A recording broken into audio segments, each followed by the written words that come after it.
welcome back to the ManokAdobo stream. Thank you, Mr. Drebber. Thank you. Welcome back to the ManokAdobo stream, everybody. Bonus surprise stream of the Great Ace Attorney 2 Resolve.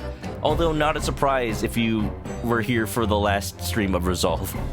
We're in the middle of a trial, and I had to finish the last stream a little early. So, to treat y'all to a little bonus content, we're skipping the escapade for today, but we are finishing the trial, the third trial in the second Great Ace Attorney game. I'm excited to see more Drebber, but I'm also excited to see what's going on with a certain somebody who really didn't want to get onto the witness stand. I'm being a little vague, so anybody who doesn't want spoilers can drop on out. But yeah, let's get right into it. So after we finish the trial today, we're actually going to switch to some Legend of Zelda Skyward Sword double feature today. Hope y'all don't mind. That also means that I'm playing the game with my Joy-Cons today instead of my Pro Controller. It's kind of weird, but it's a visual novel. It's fine. So when we just left off, will it do the animation again? No, it won't. Sadly enough.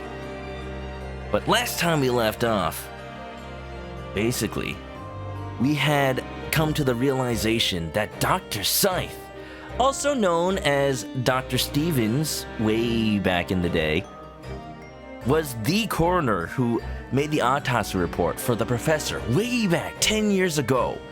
And there's some reason to believe that report may have been falsified. I think it's a little late to do the autopsy again. But, Dr. Stevens, Dr. Sithe, what are you hiding? She's been brought to court, even though Maelstrom Hart said that she couldn't be. Is he in on it? We'll find out. Thank you for your attendance at such short notice, Dr. Sithe. I'm disappointed in you, Lord Van Zeeks. You've completely betrayed the agreed policy of both Scotland Yard and the prosecutor's office. Betrayal is not in my nature, as long as the truth isn't compromised. If it is, if there's even a hint of wrongdoing, then no matter whom it concerns or disgruntles,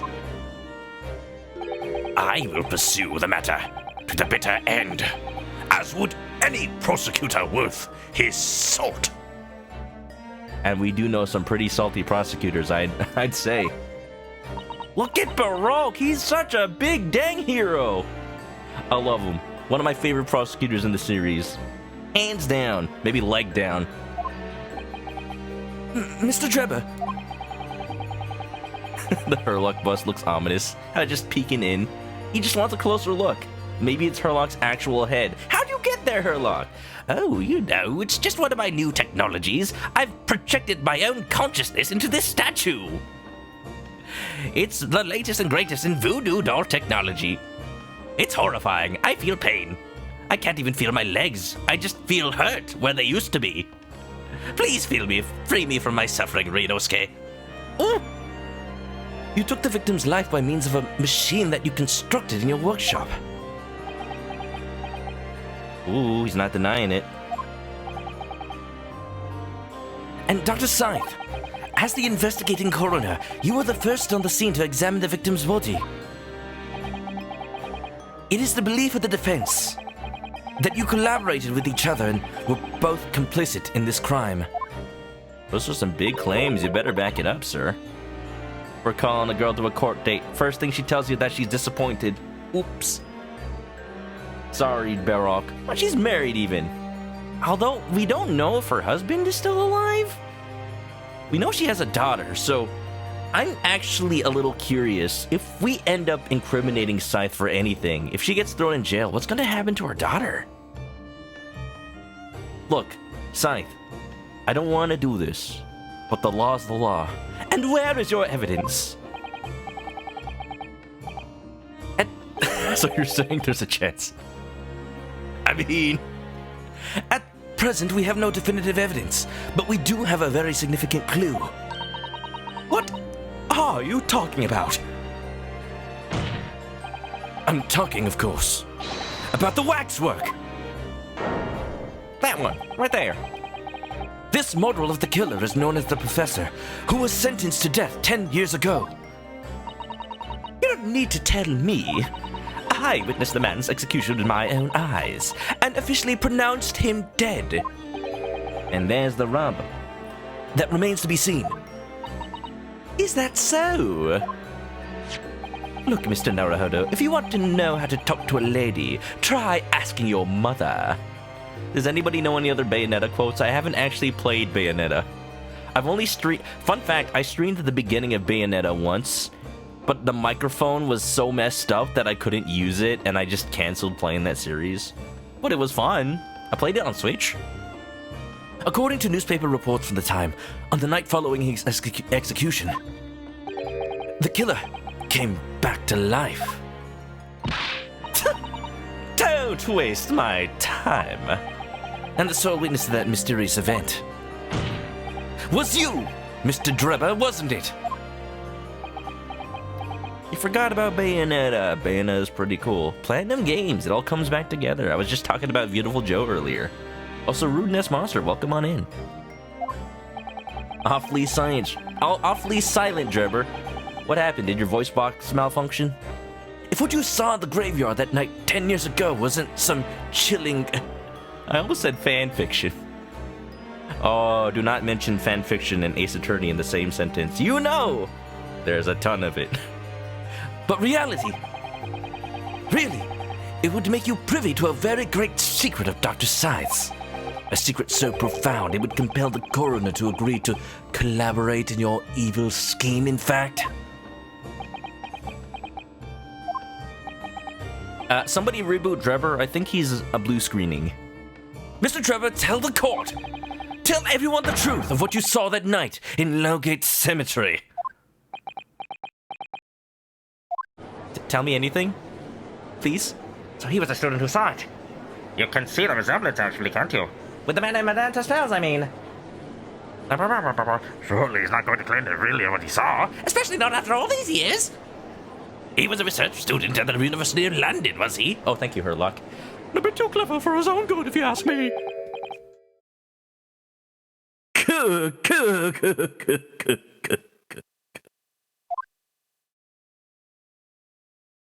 Drebber downloading that Windows 10 update. Oops, Windows 11 coming out next month.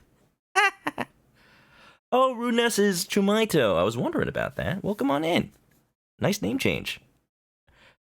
What an interesting twist. Eh? Nani? When at the time, not one person would take me seriously.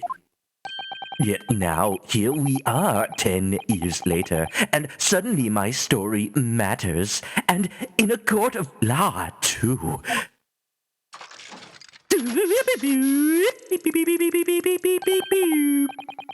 Very well, then. If everyone so wishes, I will tell my story. I will tell my story so dang hard, it will knock your socks off. Let's be frank. Hi, Frank. I'm Dad. I'll tell you the truth of what happened that night, for what it's worth.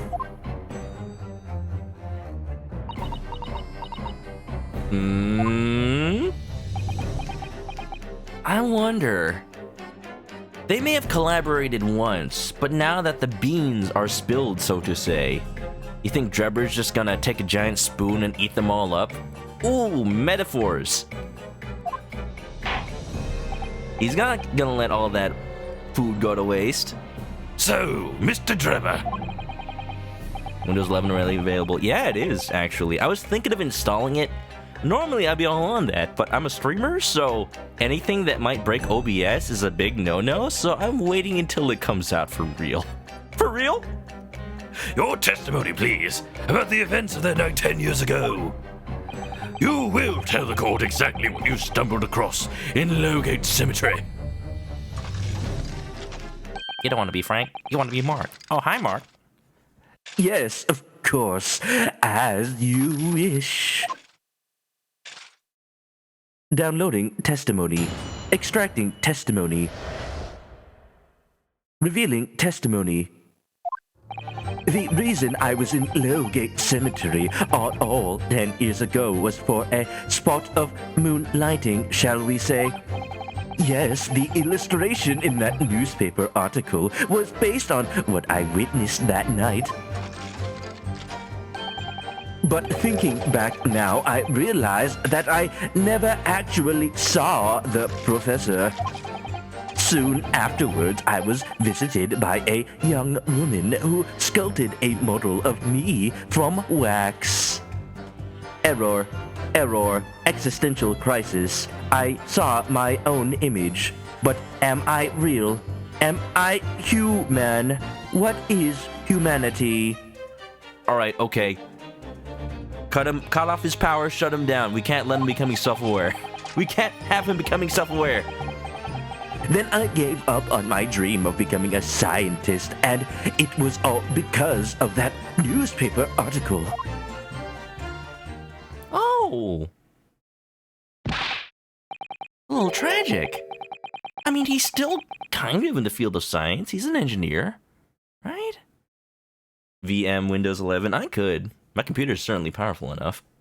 Wait a minute. You're claiming you didn't actually see the professor now? You can't do that. Wait. I don't know. Certainty not found. Of course, you'd have to have a screw loose if you believed a corpse could come back from the dead. In my Ace Attorney, no way. What, do you think you could just channel a spirit and have their body physically manifest? Ah, it is to laugh. But so you're saying this article is Not worth the paper it's printed on. I think that would describe it perfectly, yes. But this is pretty expensive paper. It's like 10 years old. Your Honor, you have an error in your syntax. Query near line entire sentence. You know what? That's the reason I hate SQL so much, SQL. Because every error says you have an error in entire query. If the details in the article aren't true, it nullifies your argument for why Mr. Drebber and Dr. Scythe would have been working together. so he's discrediting himself to cripple my argument? Oh, Drebber. What did Scythe bribe you with? More RAM? Does she tell you how to download more RAM? It's a lie. Don't believe her. Tell me, witness. You claim to have been in the cemetery on some auxiliary business. Can you elaborate? Yes, I was plugging in an auxiliary cable. You better not play anything terrible. Only the best soundtracks. That's right, grave robbing to be precise. Admitting to a crime to absolve yourself of another. Ain't that the most underhanded tactic in all of Ace Attorney? She gave him 5G. Oh, dang. Actually, it's pretty good. As you know, Lowgate Cemetery is at the rear of Barclay Prison. So among students at the university, it had a reputation for being haunted by the ghosts of condemned convicts.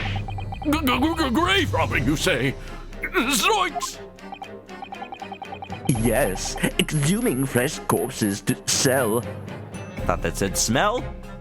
is reasonably lucrative. Smelling them is just a pastime. Of course, I never laid a finger on any valuables buried with the dead.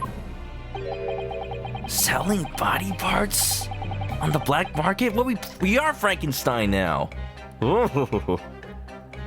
So, you were one of the so-called resurrectionists, a particularly unpleasant scourge on society. Actually, my fellows and I went by another name, the Repurposers. That is quite beyond the pale. You would invite divine retribution, sir. So let me be struck by lightning. I am already powered by electricity. Yes, well, I think I suffered retribution enough.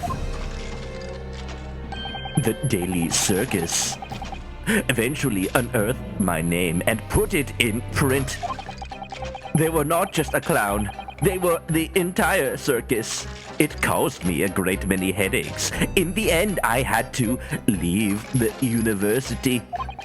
That was the only paper with a bad grace to identify me unambiguously, I might add. I see. I see. I see. I see. I see. I see. I see. I see. I see. I see. I see. I see.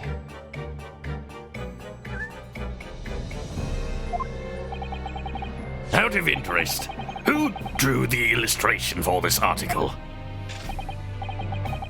Ah, yes, that was the reporter who exposed me. He sketched my exposed form right in front of me as I described the scene. Error, maximum exposure. Initiating cover-up protocol. Obviously, as time ticked on, I bitterly regretted what I'd done, claiming to have seen something I never truly saw. Foolish, very foolish.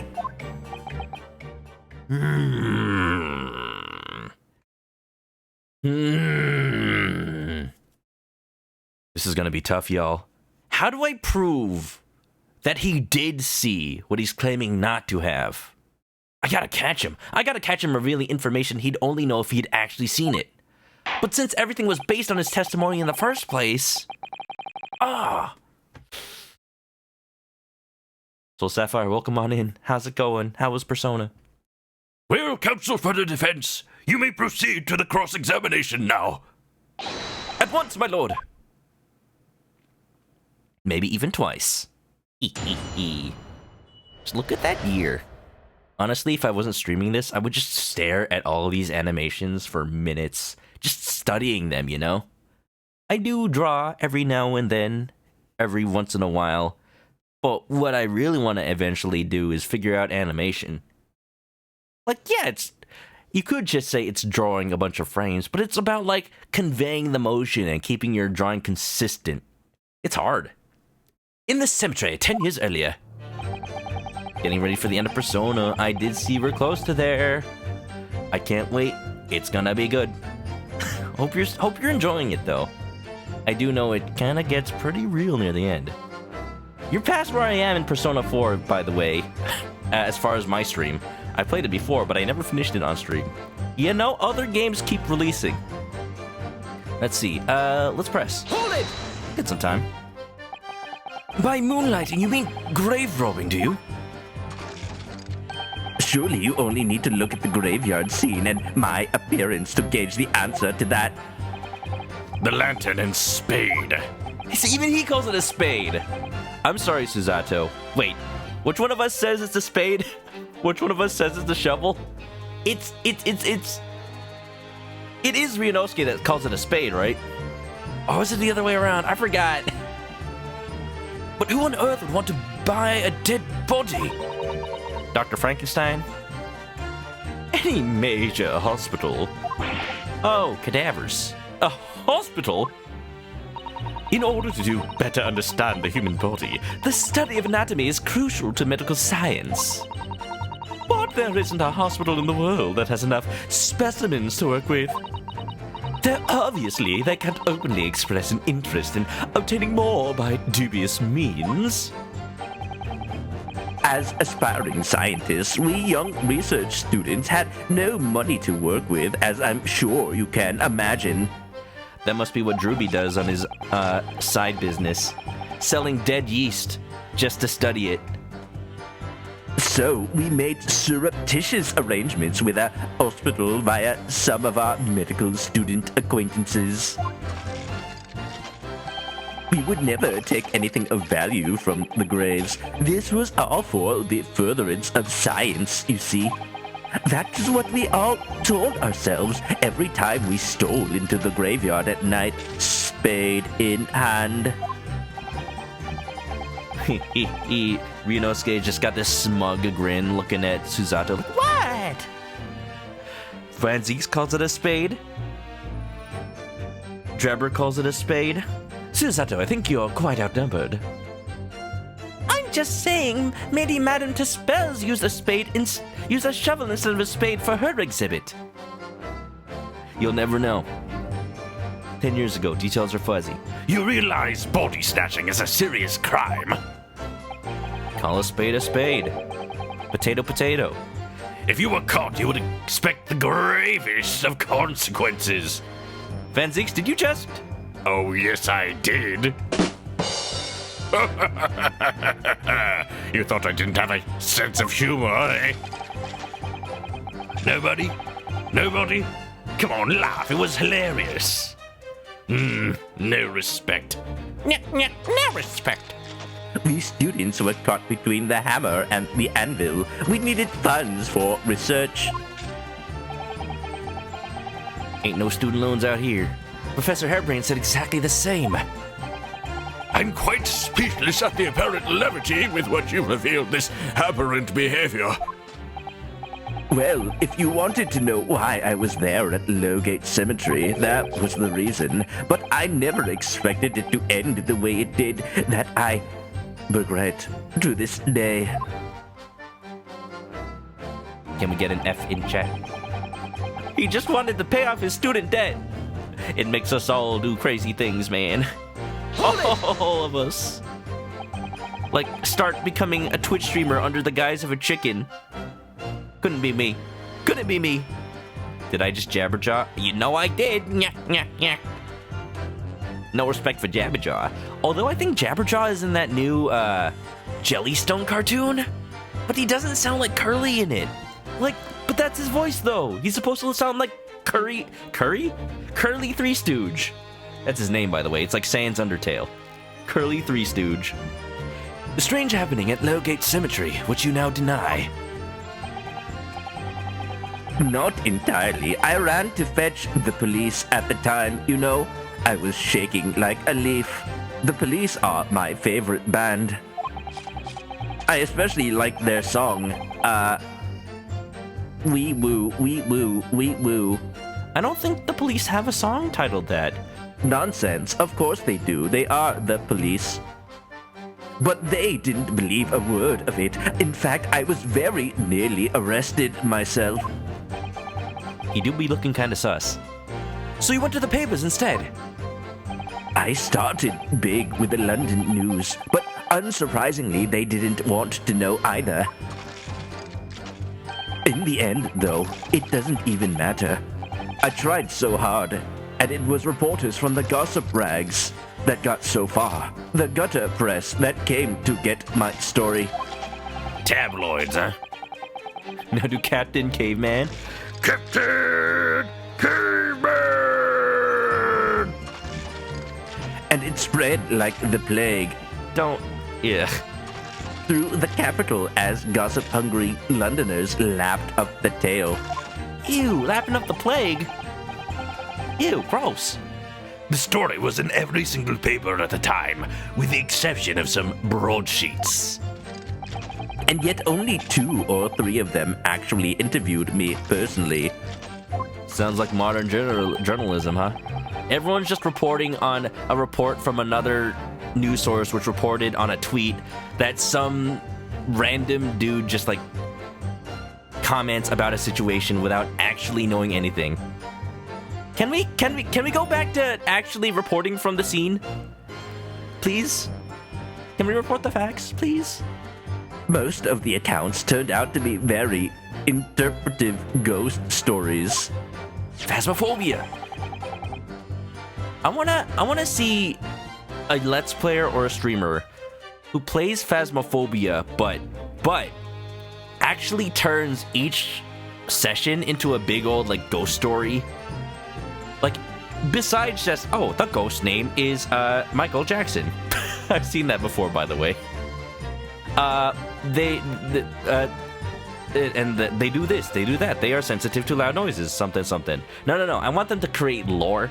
I want them to create a backstory. Like, why are they at this farmhouse? Well, they were the son of the farmer, and they had unfinished business.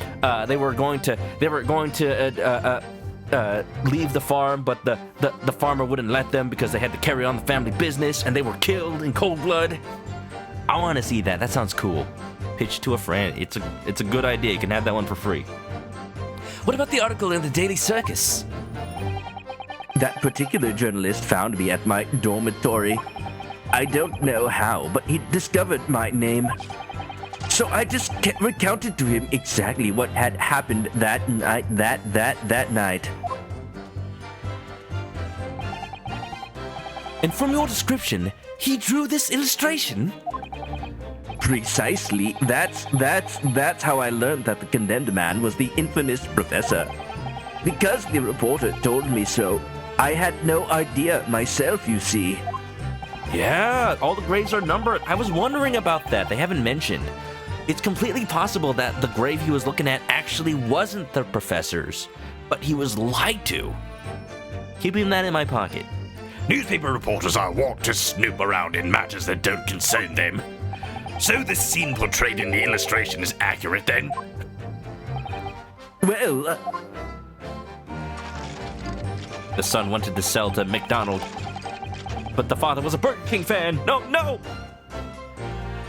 thinking back now, I realize I never saw the professor at all. Slam! And welcome to the jam. What are you talking about? I think I explained already, didn't I? Lowgate Cemetery is at the rear of Barclay Prison. So it was renowned among us students at the university for being haunted by the ghosts of convicts. For some absurd reason, I was scared of the graveyard at night.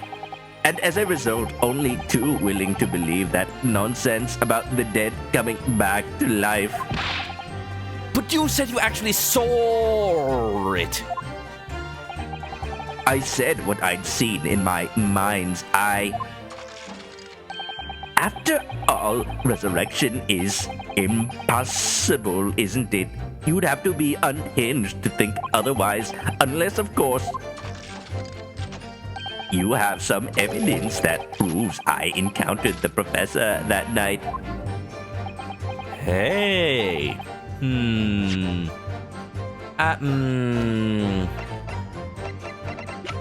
See, all I have is the article, and therein lies the rub. The article is based on his account. So it's a circular logic if I present that. But maybe that's it? I wonder. Let me look at this autopsy report again. It has been a couple of days. Midnight, 17 June. Just do a little quick recap of everything I've seen. Making sure there's no stone left unturned. Wouldn't that be embarrassing? The fact that I've played this a total of 2 days ago now means I could very well have glossed over some key evidence. Well, let's continue on first. I don't know. Is there any material evidence that could show he really did see the professor? If we have anything at all, Mr. Naruhodo. I know. I need to present it against that irritatingly backtracking statement of his. What's in the contract? Contract is one of those things that is relevant to today's trial, not from 10 years ago, but it's worth looking at. The investor, Odie Asman, hereby enters into contract with the provider, Mr. ManokAdobo, to fund labor and materials for the construction of a super high-voltage instantaneous kinesis machine. Mr. Dreber is to receive 30% of all remunerations from government grants. Other income, Mr. Dreber may only uphold this right on condition that both contracting parties are alive. So, what's interesting about this piece of evidence is that it has Odie's signature on it, and so does the article from 10 years ago. I don't know if that's relevant right now, but this is like the only thing we have that has any bearing on 10 years ago, really. The point is, it was a pivotal moment in my life.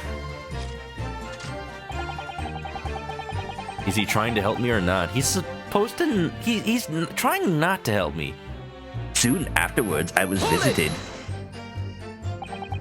She was 16 at the time. That young woman being Madame Taspels, of course. Precisely. I must say I didn't expect to run into her again like this 10 years later. As I have explained, I went by the name published in the article, and come there, I found the man. Yes, the article in the Daily Circus, I think you said. I was a poor student with barely a penny to my name at the time. And the young lady put £5 in front of me. They say the camera adds 10, but 5 is also pretty good. I'll take any amount of money. I am greedy. So, you readily consented to having a waxwork of yourself made and gave permission for it to be put on display. I did. I should sell what little I had to sell, I concluded. So your likeness. Spoilers, you didn't read the contract. Now your likeness is available for Disney to use in the next Marvel movie. Oops. Ah, oui. I remember now. I purchased something else from you that day. N'est-ce pas? Fun fact, the Switch version of Ace Attorney Trilogy 1, 2, and 3 uses the French translation from the Wii version of the game. So, funnily enough, it still talks about, oh yeah, if you want to object, point the Wii remote. Just like how in the DS version you could yell into the microphone to object. But there's no Wii remote on the Switch. I like to think maybe they thought they meant the Wii remote. Haha. He sold his eye, voice, and arm. What's next? His soul? He never had one. Did you? I can't say I remember. What was it, madame? His camera. Oh, hey! If only we had that picture. No, wait, is she saying you actually have his camera? Oh! So that proves it. This right here is the camera from 10 years ago. That's important. Ah, okay. What I want to know, Mr. Spell, is if she kept the film from that day, or the photo plate. Double checking there isn't anything I missed from here. But basically, there's this blood on the sign. Okay. I want to say, if we present the camera, maybe Madame Tispel will be like, Oh yes, I did keep the photo plate. he forgot. Oops. Losing 100 pounds in America versus 100 pounds in Europe. I'd rather lose 100 pounds in America. Yeah. Oh, yes, I made a point of taking it with me whenever I made an excursion into any cemetery. You took a camera with you, sir. To what end? To record the details of the bodies I disinterred. But I had no intention of ever visiting a graveyard again after that night, so I sold it. I scalped it. I made 200% profit. He's a scalper too. What an ass. Man. I see. But I still have it, monsieur. It's part of the special exhibit in my House of Horrors. I am very meticulous about such details. It is the Tispel's way. Oui. It would seem then that this is the very camera Mr. Drebber took with him to locate cemetery on the night in question. Yes. Interesting. Diddle-a-diddle. Haha. But what could it mean? Then you gave up? Hold it! I don't think this particular line is important, but just in case. This article, you mean? Published in the Daily Circus? Yes, somebody informed the dean that it was my name that appeared in the article and carelessly let slip that night after night. I was digging up graves. Hardly a model student, you might say. Well, at least you were a model for the waxwork. The university's reputation was execrably defiled, and I was expelled as a result. Isn't it so funny? Expelled. Excrement. Get it? Ha, ha, ha. Mon Dieu, I had no idea. And having been run out of university, you found employment in a somewhat specialist trade. Specialist?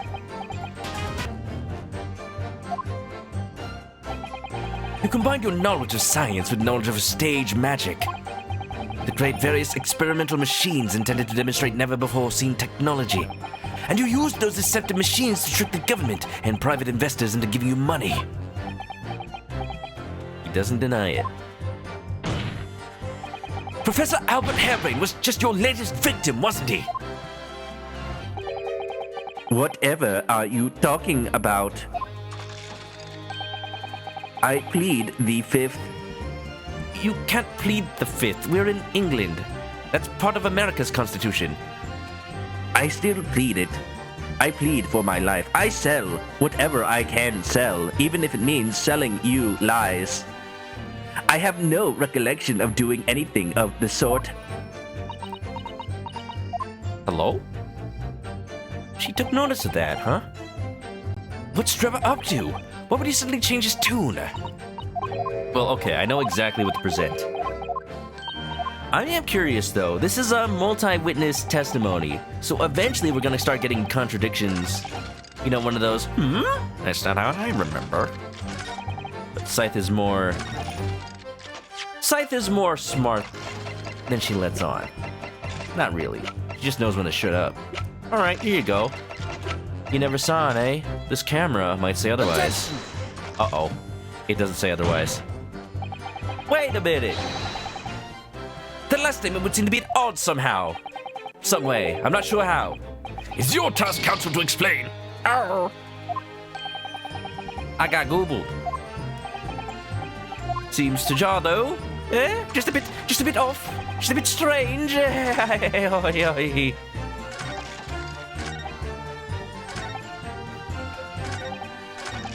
Alright.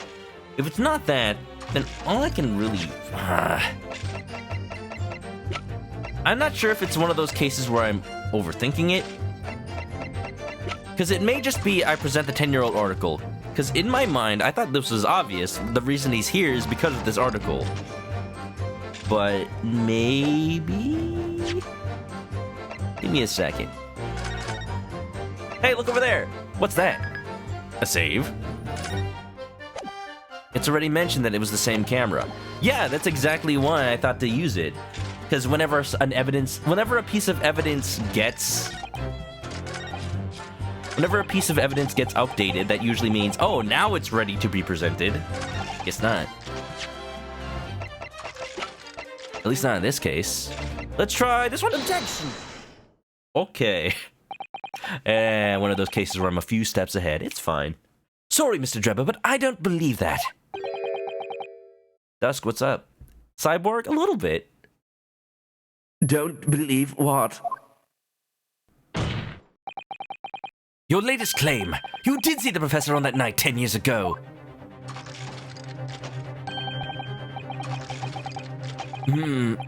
Oh dear, we seem to be at odds.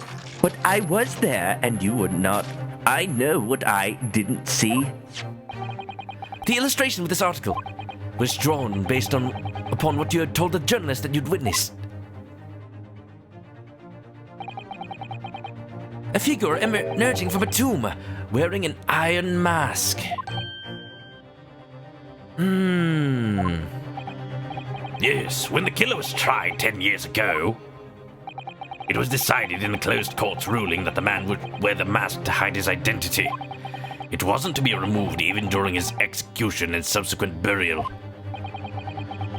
Ah, I get it. The mask is the point of contention. Alright, that actually makes some sense. The fact that... Well, I guess... No, well... See, that's what doesn't make as much sense to me. Because... Yeah, I know that the mask is in the illustration based on what he said, but he could have lied and made that up. If the game had made a point, at some point, saying like... Maybe Baruch Van Ziek says, how could he have known that the corpse was wearing a mask? Only the closed court knew about that. Then it would click for me. Maybe he said it and I forgot. Not even the prison wardens were to see the man's face. But obviously the provision of this mask was not public knowledge. Madame saw the face? Oh yeah, I guess she would have had the key? Let me just play it. I think it'll make itself clear. Making you want to play it yourself? I mean, by all means. Heck yeah. I'm just here to put on a show. So, Mr. Drebber, as you've just heard... a lowly student of the University of London certainly wouldn't have known about the condemned man's mask. So unless you'd actually seen the professor that night, It's inconceivable that the artist would have included the mask in that illustration.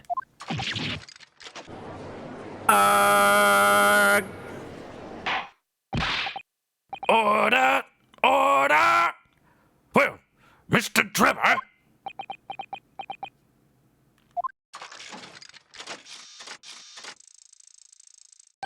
Loading response. Loading quick lie protocol. I mean, it's a vile scene, isn't it? If you look closely. Was that about a lie protocol? Nothing. You heard nothing. And as I've already been at pains to point out, I was utterly petrified. Which is why I had it in my head that I'd seen such a blood-curdling sight. But afterwards, I came to my senses and realized that I'd been mistaken. See, here we go. I totally just assumed that he was gonna say something like, oh, I made it up that I saw a mask. Easy.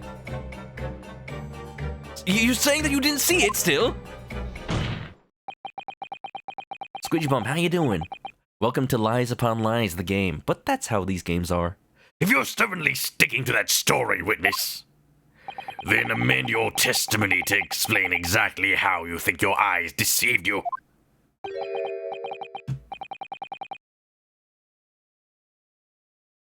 Give me a second. Give me a second. No links in chat unless you are a regular, please. I'm not sure why the filter isn't on. Let me just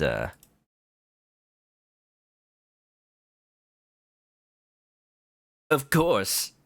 Of course, of course. Only too happy to oblige.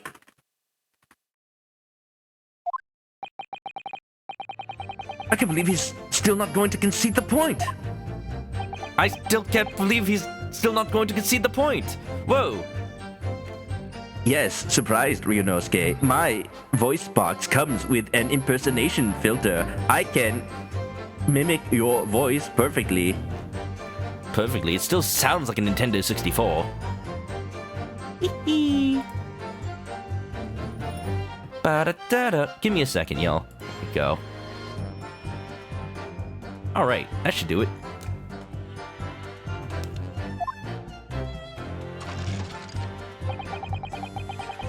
What I in fact witnessed was a fellow grave robber at work. You can't just bring in other phantom people to your argument. Can you prove he was there? Probably not. A fellow grave robber? What are you talking about? Well, I wasn't the only one busy in the cemetery that night, you know. Other body snatchers were at work. Is it like that one movie, Invasion of the Body Snatchers? And he's like, I'm here to kick ass and chew bubblegum, and I'm all out of ass. Of course, when I saw one emerging from the hole he dug, my heart very nearly stopped. So that's the terrifying sight I actually saw, you see. You're claiming it was just another student on equally insalubrious business as yourself? Many of the medical students would wear metal masks to protect them from bacteria during dissections. Clearly, the fellow was using such a mask to protect his anonymity, wouldn't you say? Like a freaking metal ski mask, huh? You think people commit robberies with that on? Cemetery must have run out of bodies by then. I could imagine if this was a common practice among all the medical students, they'd probably be all like lined up outside the graveyard, ready for like. Pretend it's 2006 and the Nintendo Wii just came out, you know, and you gotta line up outside of Best Buy to get it. Like every time there's I don't know, a criminal convicted and sentenced to death, then everyone's just like, all right, I'm gonna get first dibs. I'm first in line. I get to have the body first. Something like that. There's more to the story, isn't there? The article goes on to say... It's a real thing. I bet. For grave robbing? Oh, jeez. Where does that take place, Squidgy? Cutting in line. It's like Black Friday, but like for bodies. In the next second, a gunshot rang out suddenly from behind. The bullet pierced the resurrected man's chest, whose breath then stilled once more. We might assume that the sexton discover the miscreants at work, perhaps, and fire upon one of them. The what now? The who what? What does that mean? I'm gonna learn a new word today. A church officer or employee who takes care of the church property. If you had asked me to define sexton, I would not have guessed a member of the church. If a grave digger had shot someone in a cemetery, I think it might have been rather big news, my lord. Yes, well... Third-year students do that. What? Strange. Strange. Hello? That's Madame Tuspel's official voice? Oh, it's a little husky. I like it. What? I can only assume it was an embellishment bolted on later by the reporter. That's what you think. Excuse me. She must have remembered it.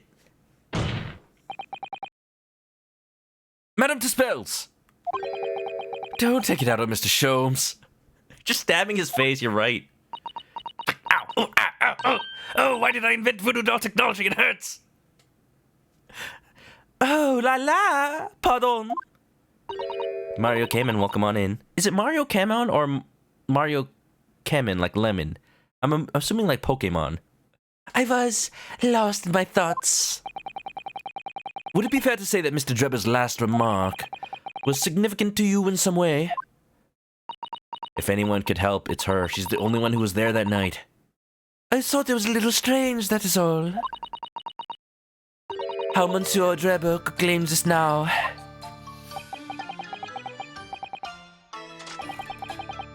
If you don't mind me saying, madame, what are you talking about? Well, when I met you 10 years ago at your university dormitory, you recounted to me about your adventures in the cemetery, non?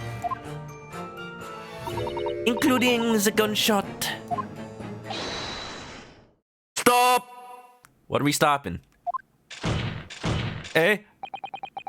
You might want to watch your tongue, you know. Objection. You can't threaten her in court. How dare! Have a care, Drebber. That's no way to speak to a lady. Try talking to your mother first. Squeegee Bump, kid you not, it's very macabre, but some refer to it as a Christmas present. That's the time of the year there's the greatest number of unclaimed bodies. Oh, okay, hold on. You're telling me this happens today, or in this day and age, or are you saying that happened back in the 1900s? Are you the only one that goes through all the testimony before going, excuse me?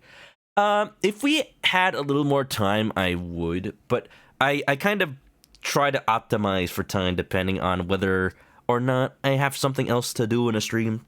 Today we're going to be playing some Skyward Sword after this, so I'm trying to go a little bit faster. I say as I press every statement. You'd hope back in the 1900s and not any other time. Please, Madame Tuspels, carry on. You like my Zeke's voice? Yeah, it's back to where I had it when I played the first game. It's pretty good. Of course. Real thing. I would hope there's laws against that now. What's a real thing? Digging up bodies in order to sell them on the black market for parts. Or just as cadavers or something like that to the hospitals. According to what Monsieur Drebber told me at the time, he did hear a gunshot from behind him, and the bullet hit the condemned man.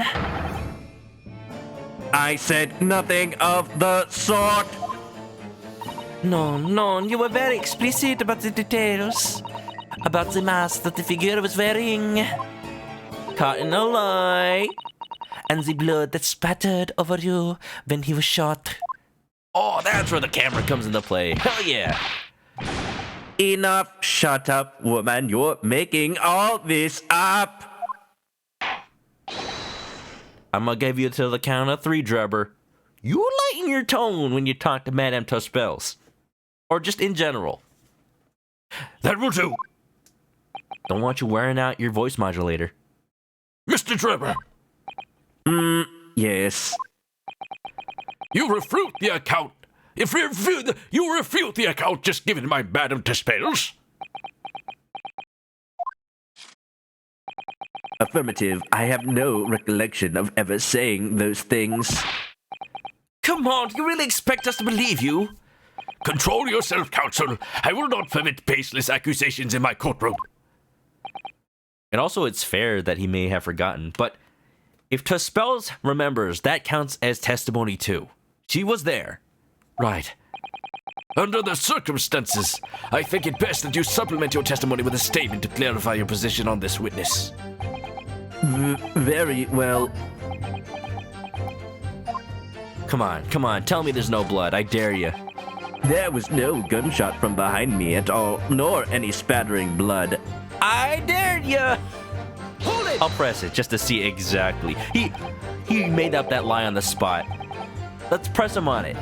Let's make him sweat. Let's make him suffer. His hair turned white. No way he'd forget that. True, it's supposedly the event that made him lose his youth. Yet Madame Tuspels has testified that you told her about both of those details. Hospitals and medical schools legally are not allowed to use any old body. Makes sense. Unclaimed bodies. It was a tragic time back then. Not true. I said nothing of the sort. 10 years have passed. Without material evidence to the contrary, you have no grounds on which to question the witness's word. What happened to the truth, Fanzeeks? Tell me, Madame Tuspels. Oui? What exactly did Mr. Drebber say about the blood that apparently splattered on him that he says did not splatter on him? Alors, this is what he told me. All of a sudden, he heard a very loud gunshot from behind his back. The bullet hit the figure who was emerging from the tomb in the middle of the chest, in his heart. One dreadful sight after another. And since Monsieur Drebber was at the time facing towards the condemned man, the blood sprayed from the wound and splattered on his body. That is what he told me. So not an experience you would ever forget, is it? If only he just stayed home. Took some drugs like the ones that Sholmes always takes. Precisely, and I didn't forget it because, as I've already said, it never happened in the first place. He's clearly lying. If only I had some evidence to prove it. We can't let him win, Mr. Naruhodo. So we mustn't overlook a single detail, no matter how small. I am 100% in agreement with that, Susato. You know how to raise the mood. No gunshot, you say?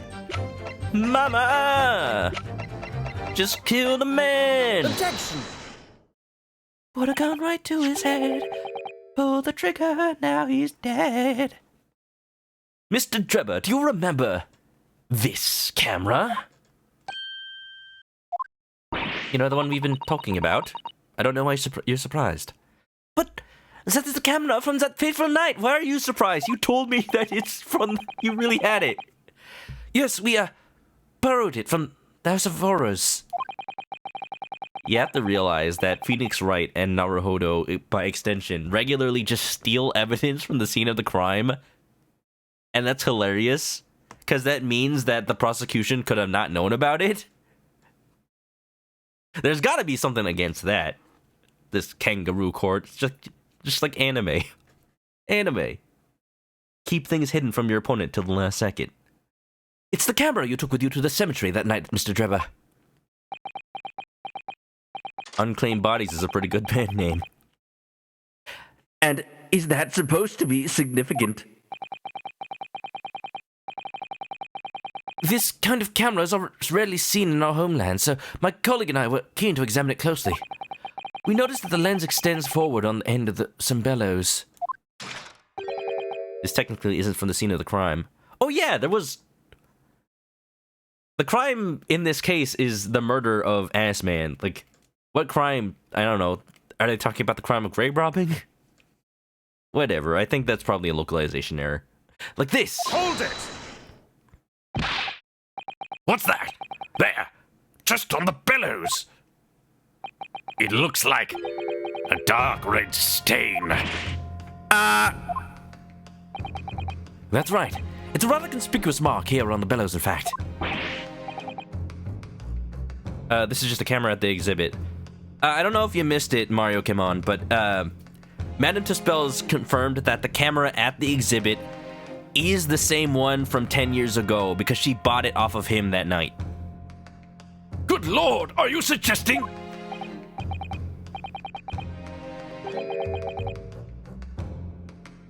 You're saying it's not evidence for what he says. Yeah, that's what I'm talking about. It has nothing to do with the crime that we're here at court for. We're on the same page.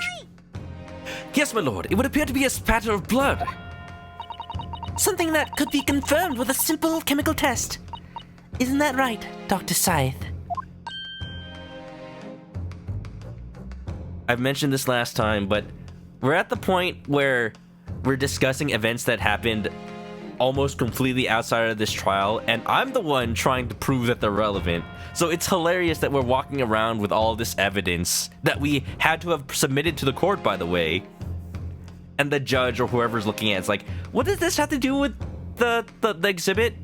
What does that have to do with the Grand Exhibition? What does this have to do with Mr. Odiasman? Oh, just you wait. I'll get there. I have no idea. But I'll get there. I know it. I have the utmost faith. Drooby dooby doo. How are you? Welcome to Riveting Court Arguments. We have Bayonetta on the stand. She's a mother of one. And next to her is Mr. Robot Man. It'll make sense. I trust me. You're tired. Well, hope you're getting some good rest, sir. It would be difficult to determine if it was human blood and not the blood of some animal. Especially if it's 10 years old. But yes, to test whether or not it's blood at all is simple enough. I propose that Madame Tuspel's testimony was correct, and that on the night in question 10 years ago, you were spattered with blood from the gunshot wound. Well, And that furthermore, you really did witness the condemned professor emerging from his tomb.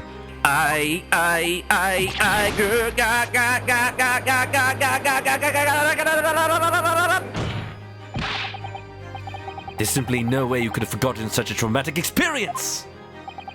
In other words, the only explanation is that you're trying to hide the fact that you saw the professor that night. Objection! What are you objecting to? I thought this was the point of bringing all of them in. But why? Why would he want to do that? That's not an objection, that's a question. You should just yell, question! But not for his own gain, it would seem. Look at this photograph. How's it relevant? Irish Druid, isn't it pretty? It's a picture of me at the Grand Exhibition. Look, I'm wearing a Mickey Mouse hat. For whose then? Who could benefit? Mr. Drebber is obviously lying in order to protect somebody. My goodness! He's shielding someone! Yes, my lord. And clearly, it's someone who doesn't want the truth about the professor coming back to life to be exposed. Mickey Mouse doesn't exist yet. Well, tell that to Iris's very clearly Mickey Mouse hat. Well, Counsel, who is it then? Weinrib wants to know how Scythe does her hair. I want to look up a tutorial. Oops, I missed something. I want to look up a I say look up a cosplay tutorial for Bayonetta, and it'll probably be the same instructions, just way wilder. Let's see. Well, Counsel, who is it then? Who's the witness trying to protect by lying about what he saw that night? I can only think Corny Scythe. Corner. Only other person involved, huh? Take that! Hairstylist made JoJo hairstyles and real models. Please tell me that they made Josuke Higashikata. Clearly it was Master Guts, this bohemian lad who was not even alive 10 years ago. No, maybe he was a baby. It was a baby conspiracy. The baby planned everything. He was actually Boss Baby, but in England. Spoilers for the plot of Boss Baby 3. The obvious answer is Dr. Scythe. Scythe? Whatever you mean? Yeah, Bayonetta, tell us. Imagine if the convict who'd been sentenced to death was not in fact killed. Imagine if that was to come to light. What are you insinuating? And imagine if the convict in question was the the country's most hated mass murderer. If it was the professor. That would be an unprecedented scandal! Objection! This is beyond a joke. Need I point out that the dead cannot come back to life? He was never dead. What you're suggesting would mean that the execution never actually happened. Yes, that's exactly what it would mean. I'm glad you agree. Objection! Sir, you just objected. Can we get like an objection per minute limit, Judge? Overruled. Fine. I object to that. I object to everything. Objection! I object! I find that very objectionable. Once a man is sent to the gallows, he hangs. No one could escape. Not in Great Britain. Not true. There's been a case of somebody who was hung as punishment for a crime and survived. But because the punishment was carried out, then they actually could not be tried again and hung again, so they just went free, even though they were supposed to be killed. So, there's precedent. Maybe not in this timeline, but there's precedent. Yeah. Got based off a real Sherlock Holmes character. Yep, we knew about that when we first saw him, when we first met him. Lots of characters are named after Sherlock Holmes characters. The fact is, there was a witness to the fact that the man did escape his hanging. If that were really true, Counsel, the implications of misconduct would not stop at the supervising coroner. Drebber's one of them. Gina Lestrade is one of them, which is why I say Lestrade instead of Lestrade, because the characters calls themselves Lestrade. It's cool that she actually became an inspector. I think Gregson might also be one. I think so. Lots of them. It would change the honor of the entire judiciary from the ground up. Other side objecting, that's illegal. Oh, it's normal.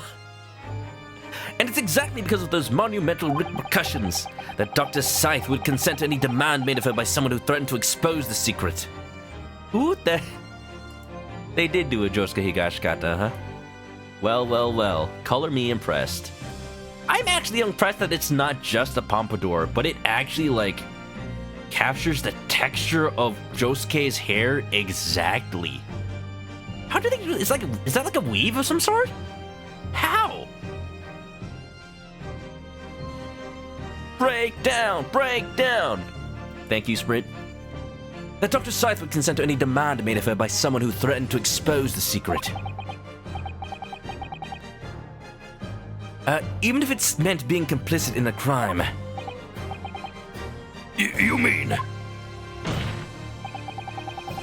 I mean that Dr. Sithe wasn't collaborating in Mr. Drebber's wicked scheme. She was coerced into collaborating in order to protect a decade-old secret.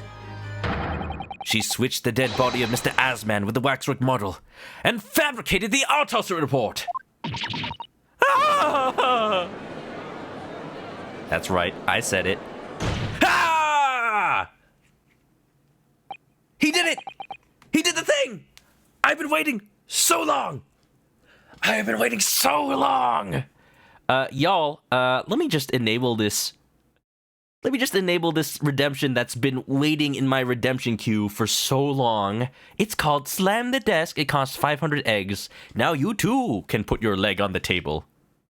Leg. Go ahead, check it. It should be active now. Where did Jack Attack go? Oh! That's where Jack Attack went. It is now leg. No feet on the bench, mister. No. It's okay. We let Van Zix do what he does. 1, because he's too scary. 2, because everybody likes to see him put his leg on the table. It's just so funny. The inspector's name is never said out loud in books, but you think Doe's daughter said Lestrade? Well, I looked it up, and even though it wasn't directly from any Doyle source, I did see people arguing for Lestrade because of her removal from the original French origin. But what actually really cements my decision to pronounce it Lestrade is the fact that in the Japanese katakana, Her name is spelled Resutoredo. Resutoredo. It uses re in both the beginning and the middle, so it's less trade. So I'm gonna pronounce it like that. I'm gonna keep pronouncing it like that. Lord Venzeeks, nice leg. Nice pompadour. Pray forgive my freshly filled hallowed chalice and a whole raft of other discourtesies now. No. No forgiveness needed.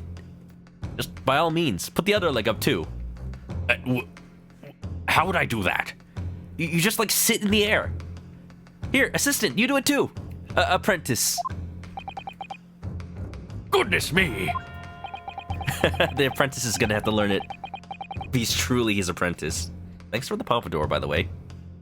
It's just the sort of tall tale Londoners would enjoy, I grant you. An executed killer rising from the dead, a Scotland Yard cover-up, a conspiracy at the highest levels. So let me ask you one thing. Oh, what's that? If the condemned man really did emerge from his tomb that night only to be shot in the chest, who pulled the trigger and disposed of him forever? Well, I have no idea at the moment. The article doesn't say. Oh, no. We have too little information to work that out at present, I think. I can only imagine, without suddenly learning of a new person in the court record, I would imagine it's Sithe herself in order to protect her from, being wrong about him being dead. Like, I know I lied and said you were dead, but now you're really dead. I couldn't agree more. The Old Bailey is no place for wild fantasies. And have you considered this, my learned Nipponese friend? Considered what? You realize just what a dangerous endeavor it would be to coerce this woman into such criminal activity? It's tantamount to declaring war on the entire British police force and judiciary. Quite! Hard to imagine any sum of money being offered for research could warrant it. To rely on some stage deception when so much is at stake would be madness. Well, I suppose. And this was no petty crime either. The victim was murdered. A man who'd already invested money in the venture and would be instrumental in future profits too. Yes, I had no reason to kill Mr. Assman at all. Or are you forgetting that his death resulted in me receiving not a single penny? The court is already aware of the contract between myself and the victim, no? There is the contract, that's very true. It doesn't add up. It doesn't, but something's still very wrong. Put your legs on the table all the time, that's a spirit. The motive for this case runs deep, though. I can feel it. Good thing Common isn't here. He can't control himself with all these Legianas. Common Rider, if you'll notice, there's a new redemption. It's the summon leg. Using threats to force the head of the forensic investigation team to cooperate is extreme. Especially for a government grant he had no guarantee of receiving in the first place. If the research grant was the aim, taking Mr. Asman's life would have made no sense anyway. It's out of stock. Oh, everybody only gets one. But everybody can. At least once. Which means Mr. Drebber's motive wasn't money at all. He was just trying to kill Mr. Asman. But why? What was his motive then? Slander? Libel? Your time is up, my learned friend. Is that just what lawyers call each other in the court of law in Britain at this time? Learned friend? They call each other that. I say you have one last chance before the jury lose their patience with this charade. Mr. Assman. Yeah, Odie Assman. Let's see if you can back up your heady proposal, shall we? Oh, heady, wow. Yo! Look at him! He did the dodge and everything. He anticipated it. Woo! Now he does the dodge. How do you explain why this engineer would throw caution to the wind and threaten his own country? Alright, Dracula. What is a man? At this point, I'm not prepared to listen to more of this outlandish conjecture without proof. So, Counsel, present your evidence. Alright. Who exactly was Mr. Asman to Drebber? There's a connection there that no one's seen yet. And I am absolutely screaming internally why it hasn't been brought up yet. And I'm going to have to present 2 pieces of evidence to show what it is. Slap! They say it in Parliament? Oh, okay. Yes, my lord. They just let you drink in court now. They let Van Zeeks drink in court, specifically. This is what I've been waiting for. You present the article. Oops. You present the article. It's this newspaper article, my lord. That was written 10 years ago, and every detail has been examined already. What can it possibly tell us? That drivel should never have been written. It's typical gutter press nonsense that means nothing. Yes, on its own, it isn't particularly significant. However, when considered alongside another piece of evidence, it will completely explain your motive for wanting Mr. Asman dead. What other evidence? Counsel, you will present your supplementary evidence without delay. The evidence which, when cross-referenced with the newspaper article, establishes a motive for the deed. Dun dun dun dun dun dun dun dun dun dun dun dun dun dun. This signature. Take that! Easy peasy. How much wine does Van Zeeks drink? He said that he doesn't drink more than 8 glasses per trial. So, you know, he's all like, Curse that learned Nipponese friend! He drives me to drink! just like the Dover boys. It's this contract, my lord. Mr. Drebber, this is the contract you signed with Mr. Assman. There goes another wine glass. He's got a cabinet of them. It's fine. Yes, that's right. The very document, in fact. That proves I had no reason, to kill the man. Nice leg. No. I'm afraid not. What? There's something very significant that this newspaper article and the contract have in common. Really? And it's that common link that shows very clearly why you were determined to kill Mr. Odie Asman. It seems the defense has uncovered something the rest of us have missed. So, my learned friend, point out what these 2 pieces of evidence have in common. Where exactly is the link between this newspaper article and the contract?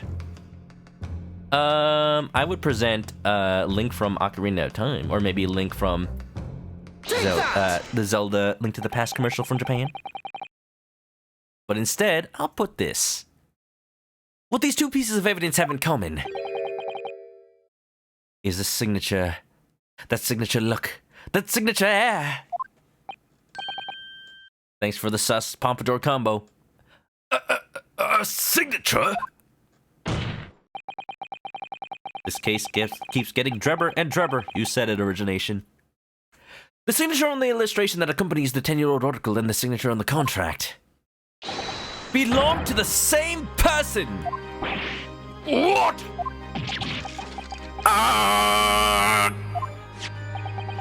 As the court has heard, this illustration was drawn 10 years ago by the newspaper reporter who found Mr. Drebber and interviewed him about his ordeal. If you look closely, the reporter's signature can be or the drawing.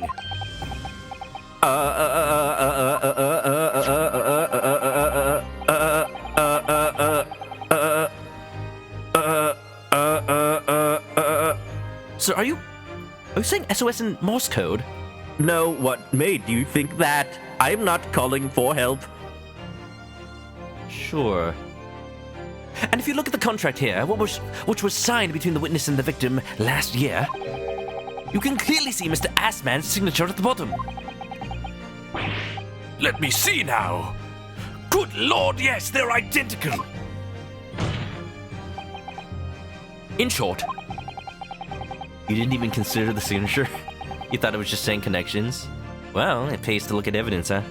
the journalist who drew the illustration and wrote the article published about Mr. Drebber 10 years ago was the victim of this case, Mr. Odie Assman. Hey, well, thanks for the desk slam. I see y'all are having fun with the new redemption. Objection!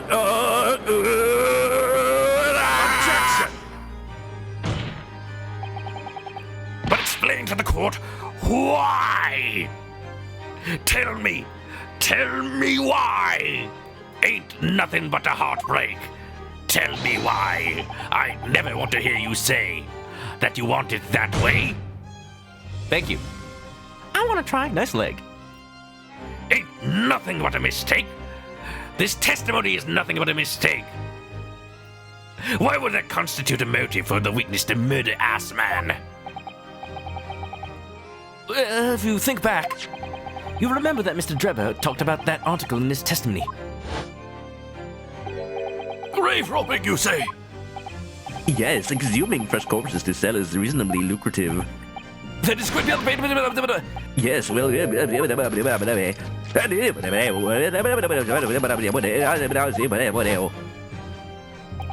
then I gave up on my dream of becoming a scientist because of that newspaper article.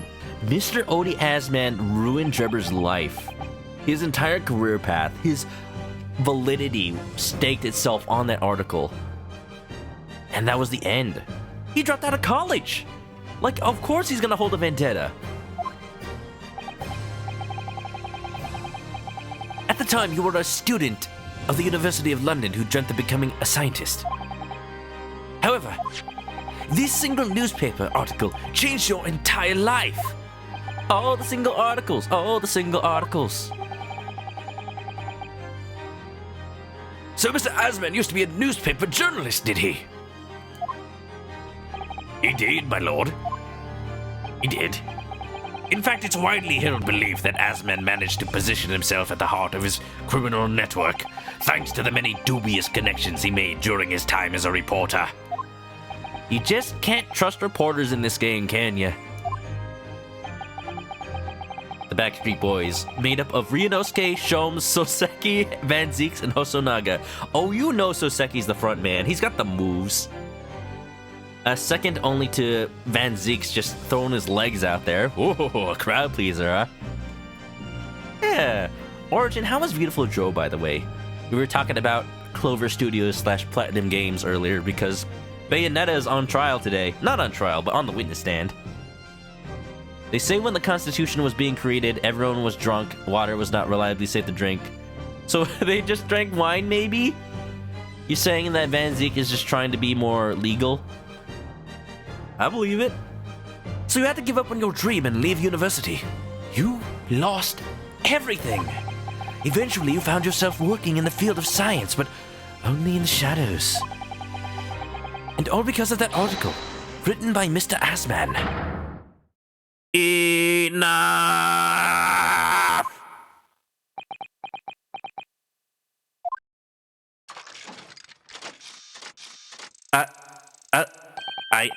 I stop this endless drivel about my life.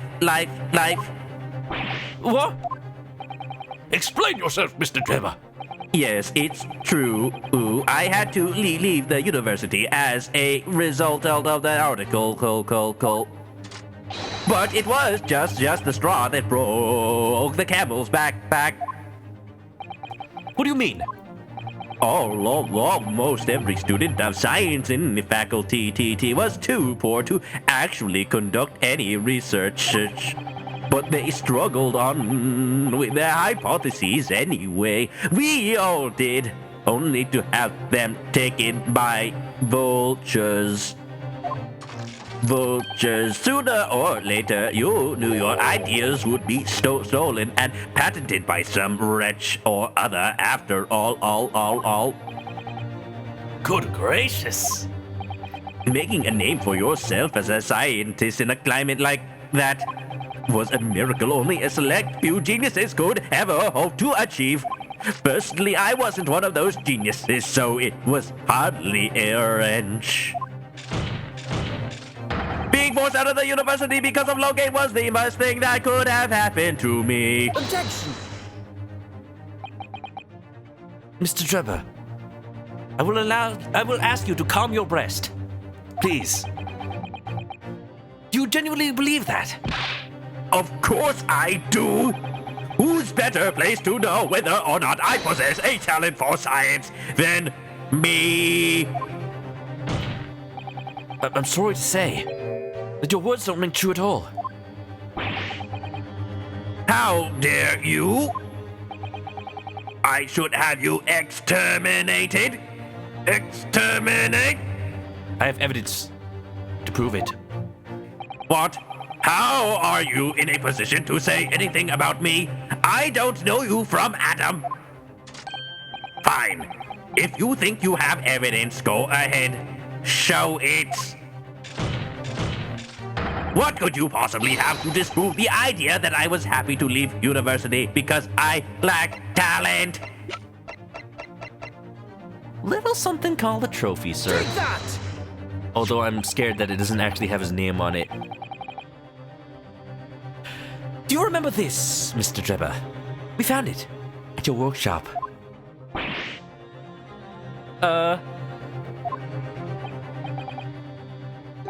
Is that a Royal Society trophy for excellence in science? What exactly is this trophy, Council? It is the greatest honor that can be bestowed on a young scientist, my lord.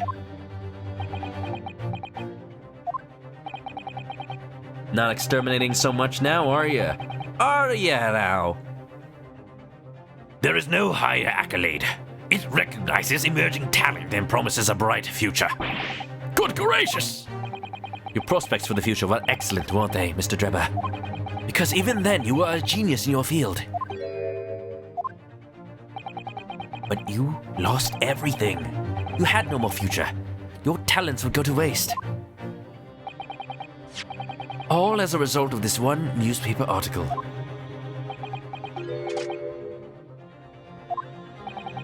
I don't know when you realized who Mr. Assman was. When it dawned on you that he was the same journalist who 10 years ago ruined your life. It's abundantly clear that you had no intention of forgiving the man.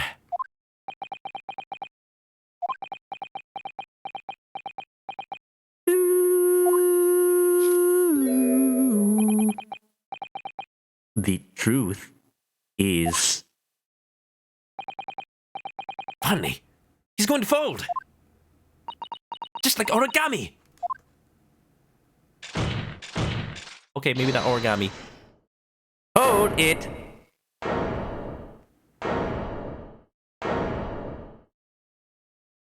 Oh. Hold it!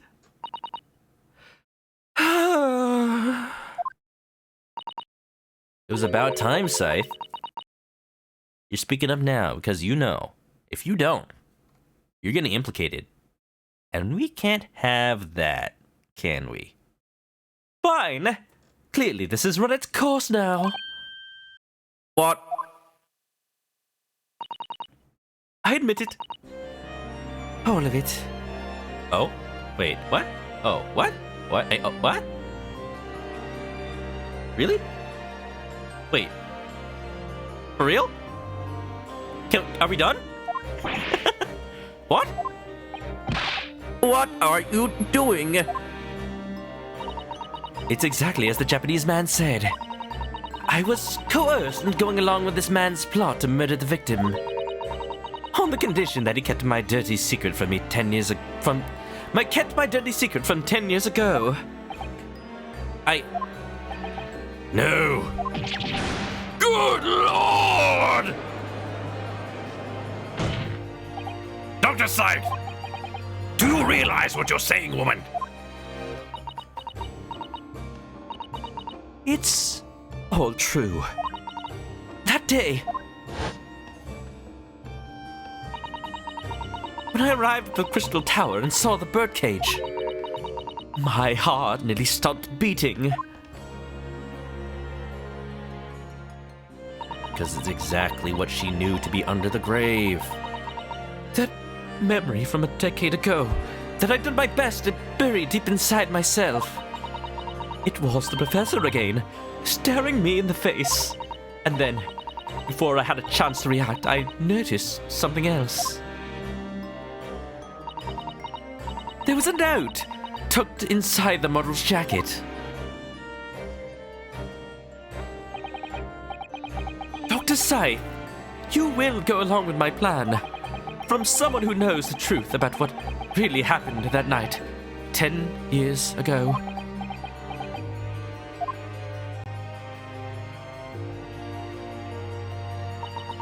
All the instructions were there in the note. Every detail was meticulously written out. I had no choice but to do what it said.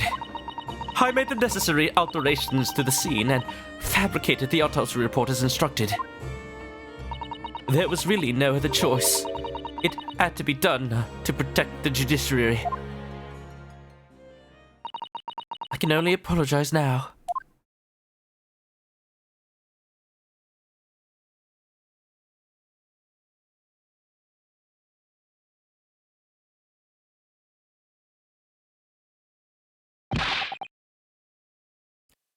Why on earth would you buckle now?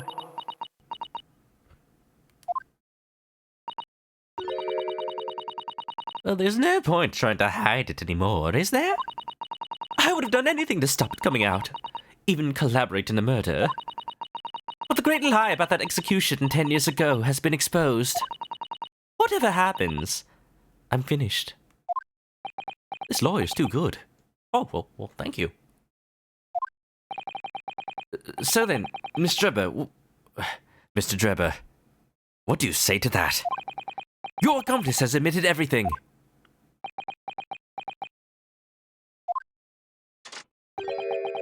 Surely it goes without saying.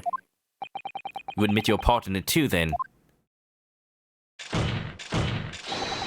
I admit nothing at all. What? Yo, hold up! Still!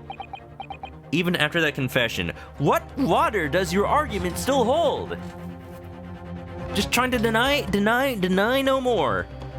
Sorry, but we're in English court. Whether or not we can verify you're telling the truth, it's up to the jury to decide, and I think I've got them in the bag. Have you forgotten that the kinesis machine was ripped to shreds by an explosion? Short of me admitting to a crime, there's really no possible way for you to prove I did anything wrong. No!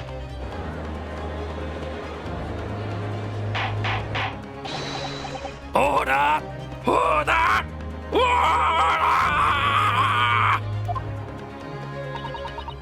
Judge's vocal cords are gonna give out, and by that I mean mine.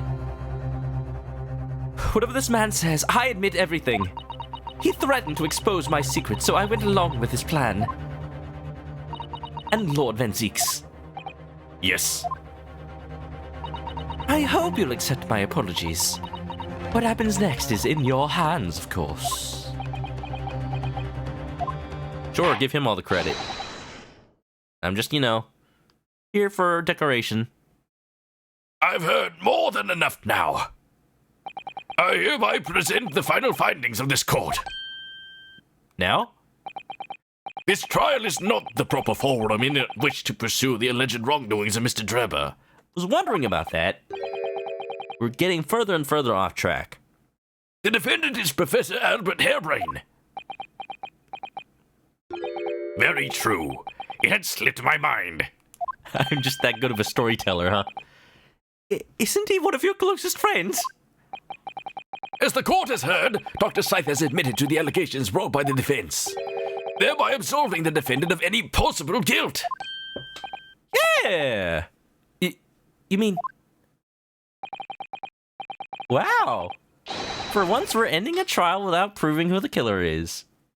It just doesn't feel right. It doesn't feel like Ace Attorney. At the present time, it is the conclusion of this court that the defendant was not involved in any wrongdoing. Does the prosecution have any objection?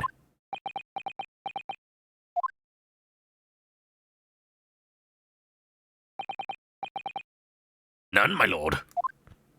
Oh, congratulations, Mr. Naruhodo! Why do I feel so empty inside? See all these chickens? They're my soul, leaving my body. Piece by piece, I am now a vacant shell. You've proven Professor Hairbrain's innocence! Alright. Okay, that music tells me everything I need to know. I guess it's done. Without further ado, then the adjudication. Unless the prosecution or defense have any other matters to discuss. Nope, I'm good. I like this outcome. Lucky I had a soul. Well, I store it in my hair. If I was ever to lose it, well, you know, I would just be exercised from the inside out. It's a good thing that I'll keep my hair forever and it won't disappear after 1 minute. No siree. This pompadour on my head, it shall outlast even my worldly possessions, even my body, my mind, my soul. My corpse in its coffin with a nice hairdo. Yep. Never going away. Ever.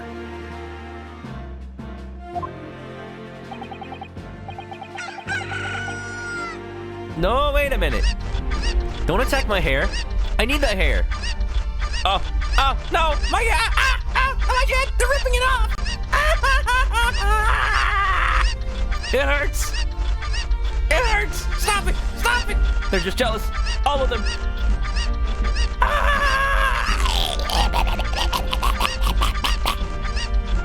Bold! Alright, are we done now? You've had your fun. Thank you for that. I don't know. This doesn't feel quite right. Why did Dr. Scythe suddenly admit to it like that? Oh good, my hair's back. Is everything alright, Mr. Naruhodo? Little do you know, I absorb souls from other chickens. Like you said before, the way the trial is set to end now, the judge will certainly deliver a verdict of not guilty. But Drebber will go free, and Dr. Scythe will get the blame on her? Is that really what we want? What the defense should be pursuing for now is further testimony. It's just weird. I'm pretty sure that's the end of the trial, though.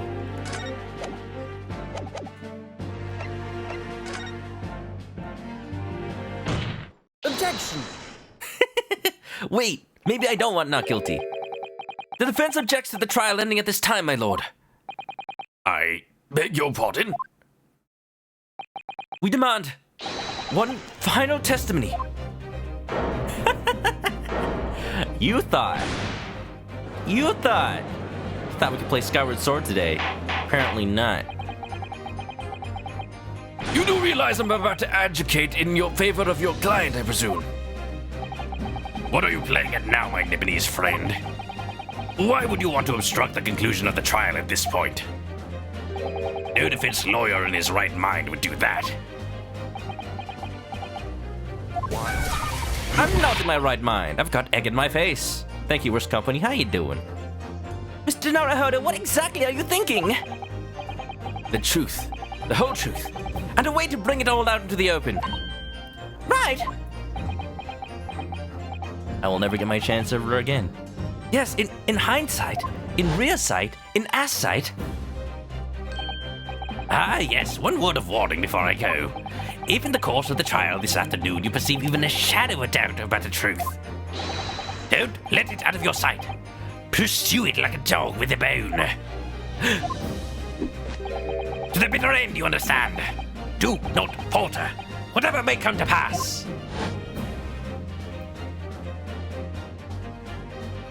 If I absorb enough chicken souls, do I evolve like a basculin? Yes. And then I can travel back in time and change the past. I'm sure Mr. Sholmes knew. Worst Company says we're playing the first Watchdogs. Is it? I played the first Watch Dogs and I was disappointed by it, as many people were. I haven't gotten around to playing the second one though. I heard it was better. And it takes place in San Francisco, so, you know, California. He must have deduced that this would happen. Yes, I'm here in court to advocate for my client and to secure an acquittal. But Obviously. that's not all. I believe that I have a duty to the court to pursue the whole truth of the case until every last detail is laid bare, naked. If you don't like it, then get out. Care to join me in my nakedness? I dare you, Van Zieks. And that is why the defense calls for further testimony from Dr. Sithe. Testimony from me? About what? About the nature of your collaboration with Mr. ManokAdobo. Ha! In case it escaped your attention, I've already admitted to everything I did. The whole truth has already been revealed. So stop wasting everyone's time. As his lordship made very plain, your client will get the acquittal you wanted for him. There's simply no point protracting this business further with another tedious cross-examination. Objection! No, let the man speak. If he doesn't want that not guilty verdict, I'll happily oblige. You like Watch Dogs. This would be another trial. I would imagine. Can we at least convince the judge to put Courtney Scythe on trial for like something separate and make me I guess the plaintiff, because it would be more like a civil suit. Kinda. Not sure. Your job's done, Ryu. No, it's never done. Shom said so. Is my Shom's voice the same as Zeke's? I did take note of that when I played the first game, which is why I tried to make his voice a little more different in this one, but it just kept coming back. It just kept coming back to my classic Zeke's. It's similar, but not quite the same. Van Zieks is a little more dramatic, a little more evil sounding, but maybe just a little more royal sounding at the same time. And Herlock Sholmes is quite a bit more insane. It might be all those drugs. Pray forgive my careless handling of that hallowed bottle. I slipped. Great voices. Thank you, What the Face. What the Fabici. Is that what you call it? Oh, what is your objection, Lord Van Zieks? Why is my pompadour spooky? Yes. The prosecution also calls for supplementary testimony from the witness. Don't be stupid. If there is more to this case than has yet come to light, then I will join my learned friend in pursuing the facts until the bitter end. You what? Lord Van Zieks! Fabici, thank you. This is most irregular, to say the least. As irregular as my bowel movements. Too much information, Judge. However, as the prosecution also calls for it, I will uphold the request. And maybe eat some more fiber. Dr. Scythe, you will testify for the court, explaining the full extent of your involvement in the murder apparently committed by Mr. Drebber. Very well. Horse Company says Watch Dogs 2 way better. You like the premise of 1, but the story didn't really do it well. That's how I felt when I played the first one, even though I never finished it.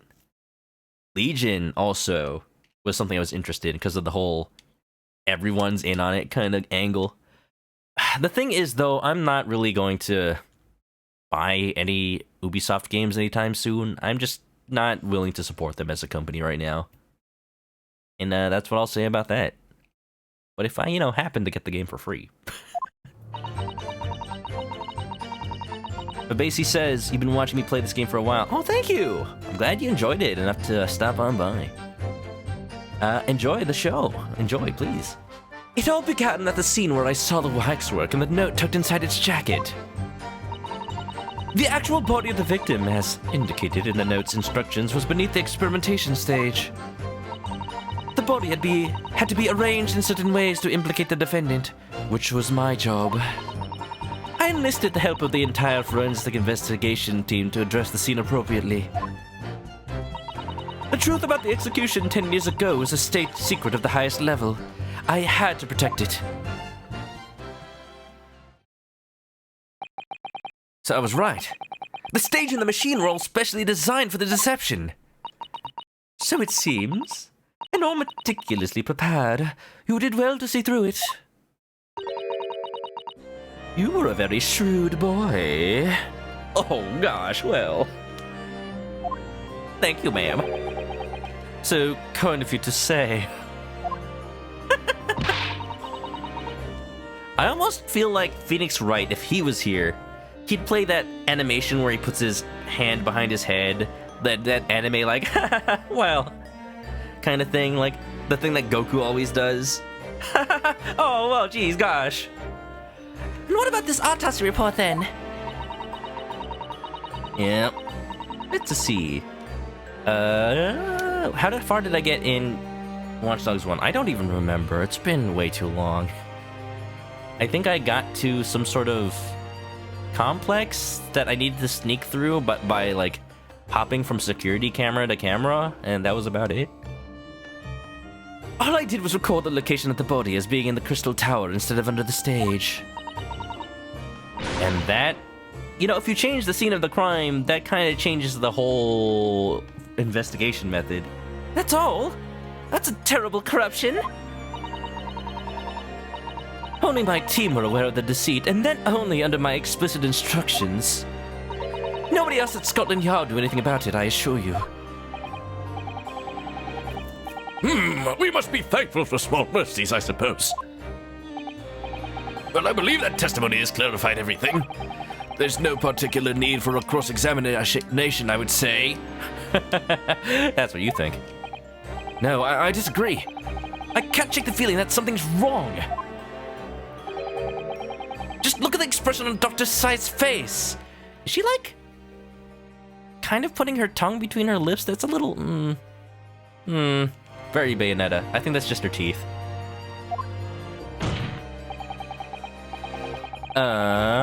You've seen other streamers play this who don't even read the dialogue. Yeah, it's an interesting thing. I see a lot of people. Oh well, good time for a segue, I suppose. I see a lot of people play Ace Attorney, but like, what got me not just into streaming, but into Let's Plays was actually playthroughs of the Ace Attorney series from the likes of Lucajin and Nico B, who were YouTubers when I started watching them, but they're streamers now.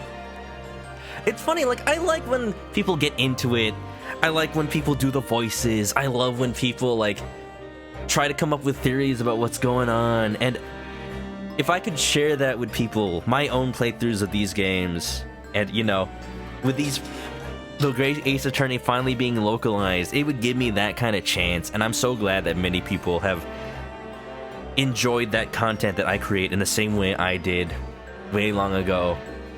It's just so inspiring, and it's why I stream. It really is. Genghis Bengus, welcome on in. You beat this trial a few minutes ago. Nice! How'd you like it? Just in a few words, no spoilers. Nuiki, thanks for the raid. Thanks for shouting out on Nuiki. How was Monster Hunter Rise? Did you hunt anything good? Anything strong? Anybody coming on in? If you don't want spoilers, feel free to drop out, but welcome to the stream. Welcome, welcome. Nuiki, Key Right. How's it going? Lucajin takes you back. She still streams. And I've mentioned this before, but she's a VTuber now. And I don't know. I'm not gonna put up what her VTuber looks like, but I tell you, it's drawn very well. Jeez, dude. Love my attitude. Well, thank you. That's why I know my... I'll tell you guys, when I go edit my streams, when I need to, like, cut them or just do some sound editing or anything like that, I know my content is good because I find myself getting lost and just listening to myself and getting entertained by my past self. It's weird, like, you know, if you're a streamer, you know when you've really, like, found that oomph, found that little point where you really have what it takes Because if you're entertaining to yourself, chances are you're entertaining to someone else as well, right? It's great. It's a great feeling. Nuiki, you fought SS Gorilla. Gorilla? I'm not sure if I'm that far in Rise. Unless you mean like that one monkey? That one monkey that stands on its tail? Yeah.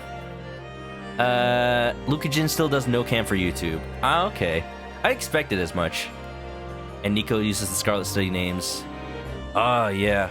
That's the thing. I did also play Ace Attorney 1 on Great Ace Attorney 1 on the Scarlet Study translation, so I did use those names for the longest time, but anybody introduced in this game, I used their... Well, not actually. Yeah, I've converted to using everyone's localization name now. I still call Kazuma Asogi Asogi though. It's just hard to break that. McGundle sounds wrong. I do like Magnus McGilded a whole lot. A whole lot, but McGundle is so absurd. They both have their merits. They have the same feeling, I think. It's the defense's right to cross-examine any witness following testimony. What is it about you Japanese that makes you all so doggedly persistent? We never give up. That is our ninpo, our ninja way. Naruhodo, you've been watching too much Naruto. Very well. If you so desire, Counsel, proceed with the cross-examination. Yes, my lord.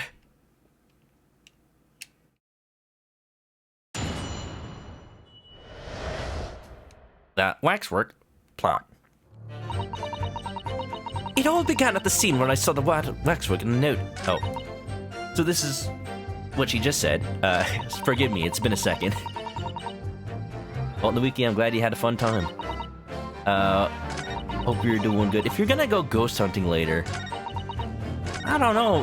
When I saw you in Common playing, I was very curious. Let me just press everything real quick. Hold it! It's at the 2-hour mark, so I want to start Skyward Sword soon. From what you described before, it sounds like the note was anonymous. Do you have any idea who was behind it? There are very few people in the know about what really happened 10 years ago to start with. But anyway, I'd never heard of this engineer, so no, I had no idea. Yet despite not knowing who he was behind the plan, you went along with it? Just from the threat? I had no choice. Protecting the professor's secret was my only concern. Making it sound like it's for the greater good and not just for yourself. But the horse has bolted now, and the stable door will never shut again. You're really committed to that metaphor, huh? And what, the farmer died of a heart attack? Scotland Yard's reputation will be immeasurably damaged as a result of all this. Yes, thank you, Lord Van Zeeks. I'm well aware of that. So, as I understand it, what you found in the birdcage was some waxwork model. Where then was the victim's body? Who is the hottest prosecutor?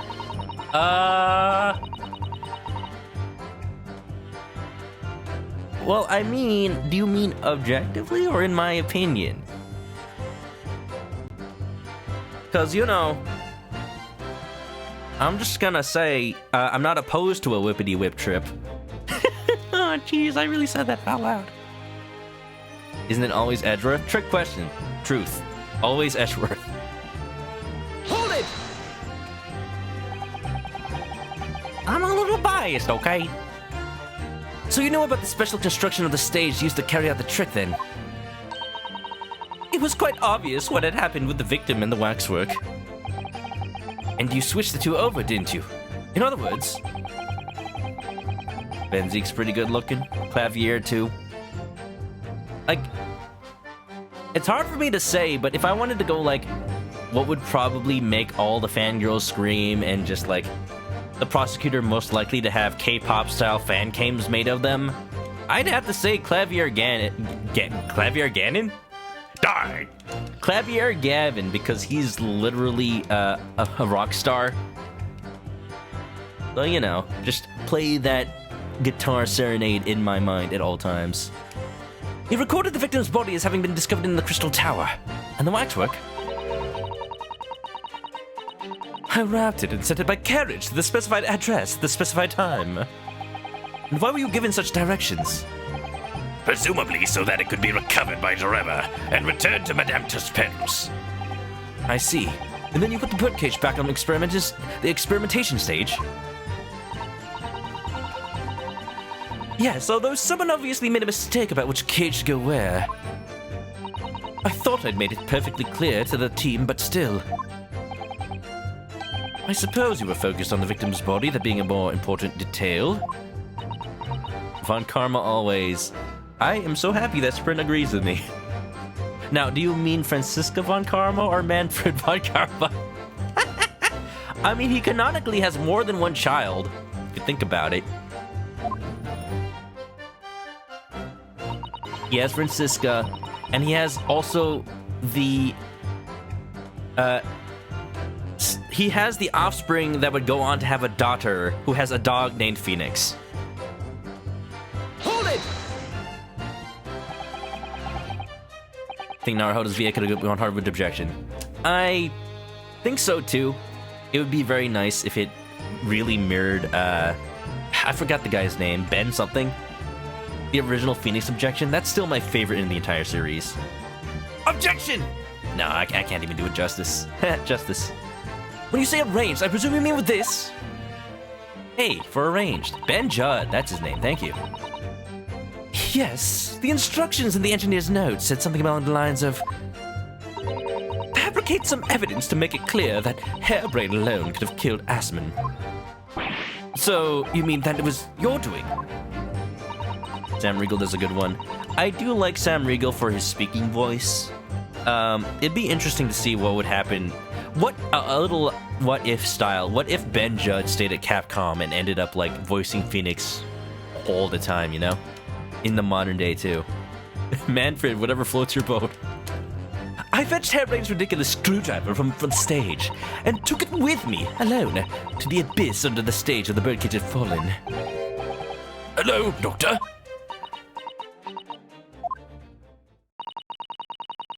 I didn't feel it would be appropriate to involve anybody else in that particular part of the deception. That's it, huh? Nice cage. I do know that Mario Come On, that they weren't actually voice actors, but they were just like localizers from Capcom that, you know, back in the day you didn't have the budget to pay voice actors. You just, whoever you had on hand, you know. I do recall Franziska's voice actress is Janet Su, who I think is basically the lead localizer on the games to this day. I could be wrong about that, but I remember seeing her name on modern like articles about the localization of Ace Attorney. Yeah? I like her. I like her. She does a good job. And the rest of the team, of course. I don't want to just like give her all the credit. There was a void under the stage where I found the birdcage lying in the dirt. Look at him. I approached it, leaned down, and slowly opened it up. But wait, was he dead at the time? Or did you murder... Wait. Oh! Yeah, nothing about the fall would have made Odie Asman die at that point. So she's actually the one who killed him. I took the screwdriver in both hands and plunged it into the man's chest. 30-foot drop. Okay, maybe. Maybe he was unconscious. Guess we'll never know now.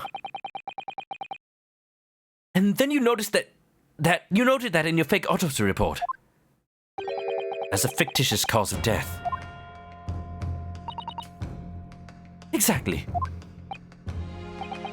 I will say there are lots of cases where people who weren't, you know, originally voice actors, or at least not famous voice actors, went on to just be the de facto voice for characters even to this day. I had examples, now I lost them.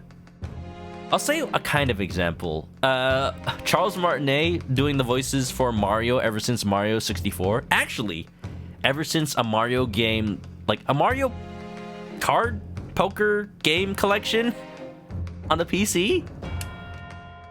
I would imagine that way back when he was hired just because, oh, you just need a couple of sound clips, a few hoo-hoo, and a few wah-hows here and there. But to this day, he still voices Mario, even when, like, in the Nintendo World Store, sometimes he visits and, like, goes behind a special camera rig, and he pretends to be Mario on this interactive screen and talks to the visitors as they come into the store. It's really cool. Speaking full sentences, having conversations. Wild. So the actual cause of death was... The trauma resulting from the 30-foot drop. I guess. My word. The problem is I can't disprove that because the only autopsy report is the one she wrote. So, yeah. What is it, Mr. Zato? Something about Dr. Scythe's last statement is playing on my mind, that's all. Yes, mine too. Dr. Scythe! There's really no need to shout. I can hear you perfectly well. The defense calls for you to add what you just said to your formal testimony. Oh? Which part? What I want her to supplement her testimony with is... what she did? The real cause of death. I have to be careful here, because these both sound relevant.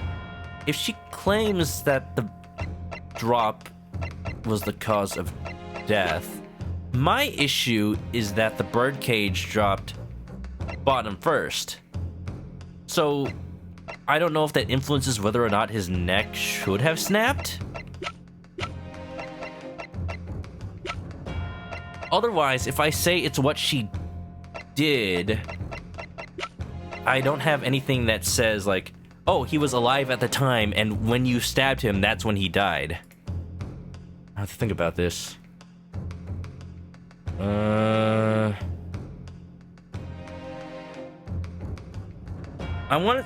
What I want to argue is that she killed him. What I want to argue is that he died when she stabbed him. I'm gonna go with what she did. How you stabbed Mr. Asman in the chest. That part. Fine, if that's what you want. But there's really no need to point. Ma'am, have you ever seen an Ace Attorney? The prosecution also points. I mean, the prosecution concurs. Pointing. Worst company. I mean, specifically when somebody who wasn't originally a voice actor then became a voice actor because they happened to get a role. Oh, here's a good example from anime, actually. Spike Spiegel. Steve Bloom, one of the most famous voices in anime, was just a janitor. He used to just be a janitor. And then one day he just kind of wandered into the recording booth and they were like, hey, you want to record voices for the Spike Spiegel fellow in Cowboy Bebop? And he's like, yeah, sure, I'm Spike Spiegel. I'm Spike Spiegel and I talk like this all the time with a sexy, smooth voice. You think you need this for Spike Spiegel? It's perfect! And so the legend had been born. Spike Spiegel was a voice actor from then on. Mark Hamill? Well, he was an actor at first, but it's true that voice acting is a different talent from acting. So yeah, I'm hard-pressed to find an example from video games of... Because it's hard to tell. Like, a lot of people get their first voice acting roles in video games, but when the story is explicitly that they were just like a localizer or just some random developer turned voice actor, that's a different story. Very well, you will supplement your testimony now, witness. If you wish, my lord. Shoutouts to WarioWare for Charles Martinet bringing it. He was a voice actor. Charles Martinet. Well, damn, I guess my example was actually bad because Charles Martinet was a voice actor even before getting the role of Mario. He voice acted like the JoJo Part 3 Stardust Crusaders OVA. He was like a dude in a car. He did also voice act tons of other stuff before. Tons of other stuff. But his role as Wario, actually giving him a speaking voice, it sounds like he hasn't lost his edge. Age hasn't slowed him down one bit. I stood over the victim's corpse where it lay in the toppled cage and plunged the screwdriver into his chest. Felicia Day jumped from nerd culture to acting to voice acting. Yeah, I'd count that. Rumpelstiltskin in Shrek 4. Just an animator who did a demo reel. Yeah, that's a good example Mark came on, actually. Oh, and that reminds me also, what's his name? Brad Bird, I think?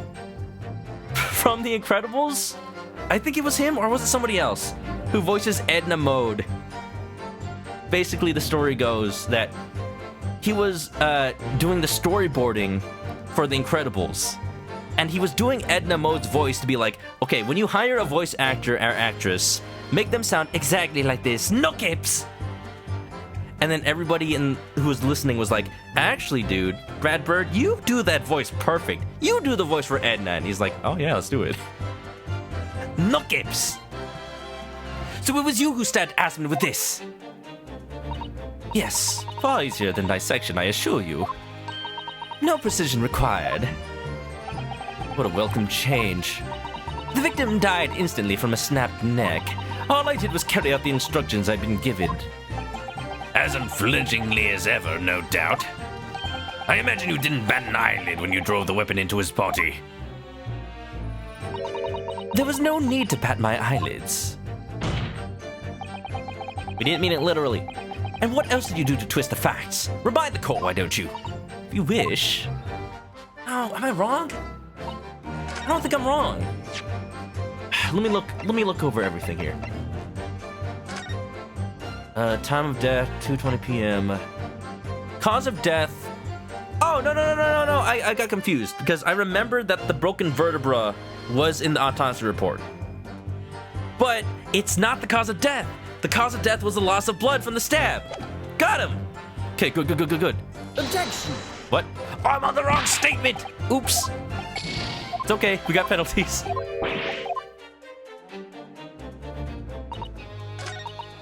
Or no? Was I? Wait. Was I in the right statement? But I.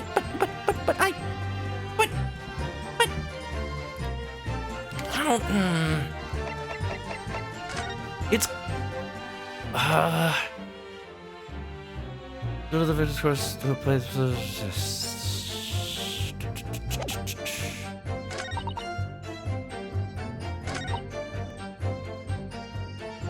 Am I doing that thing again? Do I have to, like, bring the topic of conversation to him being stabbed and then prove that it killed him? Maybe? I'm convinced. Because I don't know how supporting that it was the vertebra helps my case. I don't know, maybe... Objection! Okay. Well, that was right. Pulls up photo of victim. I conclude this man is dead. This is one of those cases where I have to just present evidence and hope. Basically hope that the character is thinking what I'm thinking. I've got a nasty feeling that this inconsistency points to an extremely uncomfortable truth. What on earth is the matter, Counsel? Have you lost your tongue? Yeah, Cat got it. I blame Wagahai. I apologize, my lord. Dr. Sithe, in that last statement of yours, there's just one point. Just one. Just the one. Squidgy Bump's gotta go. Have a good night, Squidgy. Before you go, uh-oh, I'm scared. That seems to defy explanation. Hair! Thank you. Easy advance, welcome in. Music is good. Out with it, my learned friend. Aw, he says I'm his friend. There's an obvious inconsistency between your description and this photograph. Really? Which shows the victim in the birdcage following the events that led to his death. Objection! The court has already examined that photograph in depth. There's nothing new we can learn from it. Thinking what I'm thinking? Poor character, burdened by my lack of knowledge. Yes, we've already considered it, that's true. But we haven't considered it enough. Now we know the facts to be different. What do you mean? Oh, am I going backwards then? Am I saying if he died from the neck wound, then why is he stabbed? I know why he's stabbed, though. I believe we should let the defense explain. Well, in this photograph, we see the alleged inconsistency with the witness's statement. I am going to take a look over here.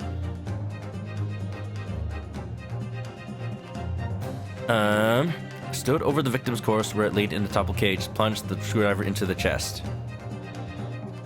What's wrong about that? The fact that the screwdriver's not there anymore? Is that what we're saying? Because we found it at the scene of the crime? I mean, at the, transporter? I'm assuming it's because it's not there? Take that! Look closely at the bloodstain on the victim's chest. It clearly extends in a downwards direction towards the man's feet. What? What? Are we saying that he was upside down at the time? That's not even what... Whatever. And why is that significant, Counsel? If the victim was stabbed moments before the kinesis machine was set in motion, that's entirely expected. It wasn't, though. That's why? Because it didn't spread evenly? I don't know. Whatever, I'll accept it. Sure. Of course, no, that's not what happened. So he was upright. Exactly, my lord. Dr. Sithe made it very clear in her testimony just now that the point at which she stole Professor Hairbrain's screwdriver and stabbed the victim When he was laying flat. The only issue I have is that it didn't really... It showed us he was laying flat, but she didn't say it. was after the grand deception was set in motion, when the birdcage had fallen below the stage out of sight. From the shape of it, it's clear that the birdcage would have fallen on its side after the 30-foot drop. Is it? And if the victim had really been stabbed whilst inside the birdcage in that position, the blood from the wound would have spread out equally in all directions. For it to be a form of the longitudinal appearance we see in the picture, it is inconceivable. Did the wrong math, got the right answer. I'm built differently, what can I say?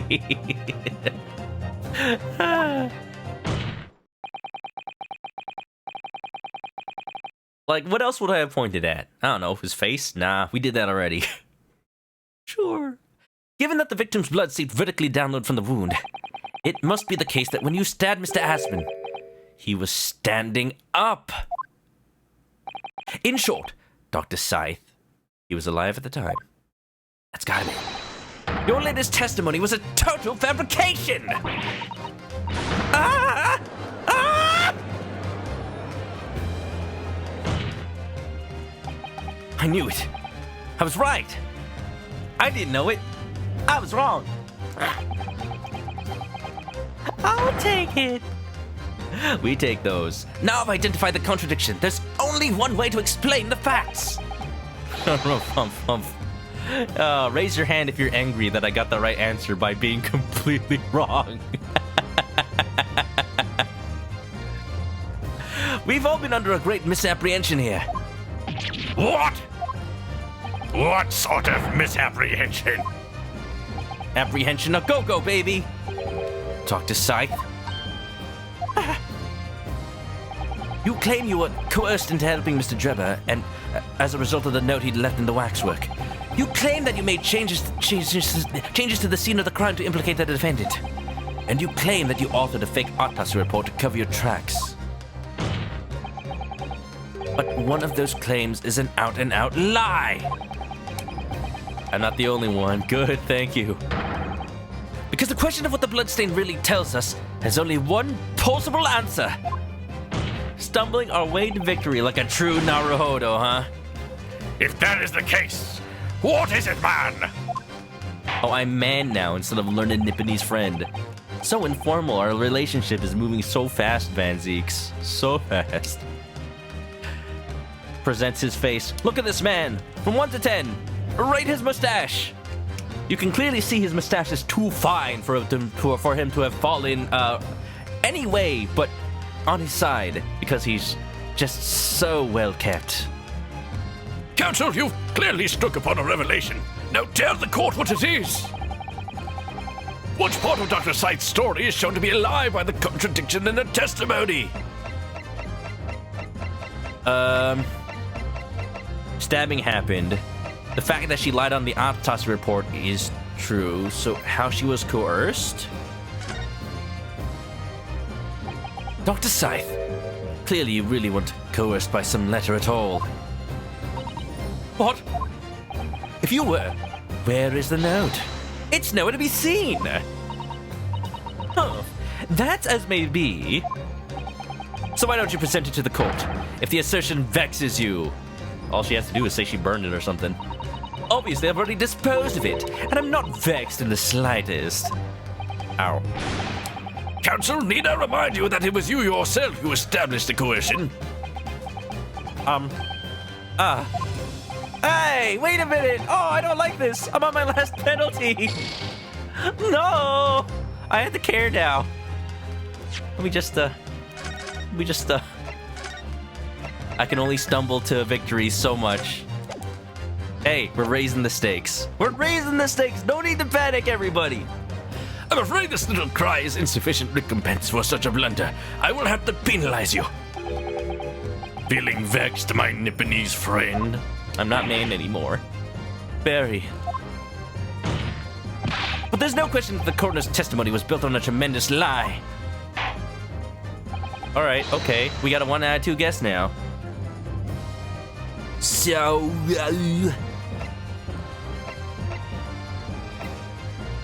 the part, okay. I am confused by what it means by the autopsy report, but if I want to say that the part where it says that he died from the neck wound was a lie, then I say the autopsy report. Otherwise, we're gonna load a save real quick. you say that you examined the body and wrote this report based on your findings. 50-50 chance, let's go. Hope I guessed right. But that's a blatant lie, isn't it? I'm sorry, but I simply can't fathom what you're attempting to say. The truth is, you had your subordinates do the work for you, and they authored the report. But then you wielded your superiority over them and claimed the credit for... This doesn't sound right. Can you honestly say that's not what happened?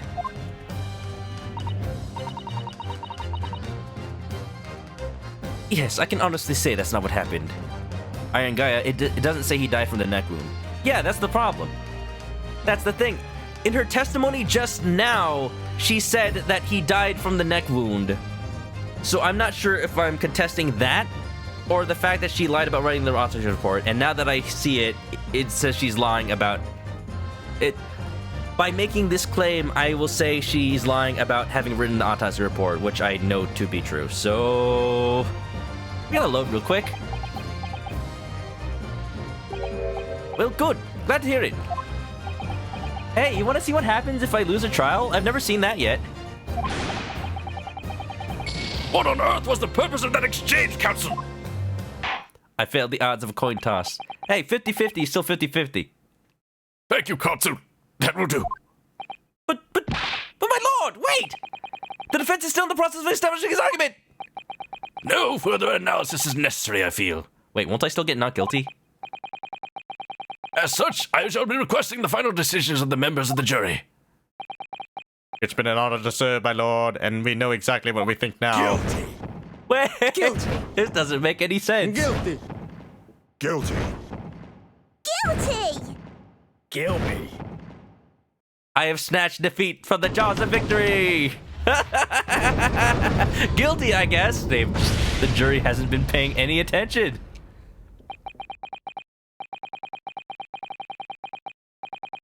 I was just so dead set on her stabbing him, meaning that she killed him, but I guess maybe she just didn't stab him. Fine. I was just so convinced.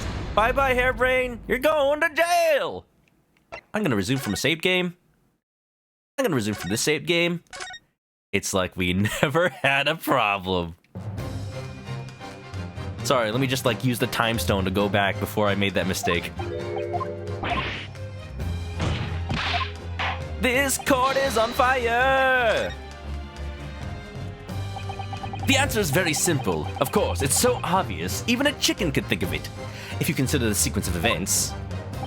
If when the victim was stabbed, the blood from the wound seeped downwards as it did, we can be sure that the victim must have been either sitting or standing upright at the time. But as you rightly pointed out, the birdcage would have fallen on its side when it fell beneath the stage. Yes, it would. Which tells us that the victim must have been in that position of his own accord. See, that's... If I had known that key detail, if I had known where this argument was going, yes, I pointed out in my own ramblings that, yeah, he must have been alive, he must have sat up, he must have been, like, alive at that point. I wasn't gonna say that the stabbing was alive, because she did stab him. Objection! That's the only issue I have with that. That's impossible! The man was dead, remember? No! That is the misapprehension! If the second option was the position of the victim, would have chosen it, no problem. When the birdcage fell from the stage into the void below, it must have hit the ground with considerable force.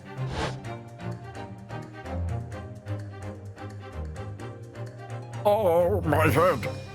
Oh. But Mr. Assman didn't die in the fall. Yep. The other half of Capcom's budget that didn't go into that pacing animation went into this standing up animation, of course. He probably lost consciousness for a while, but when he came round, he got to his feet to climb out of the cage. To be fair, didn't she say the victim was lying in the cage? She said she was standing over the victim. So, yeah, she said something to that effect. It's just another of those cases where I know what I want to say, I just don't know which of these options will say it. Just as Dr. Sithe appeared.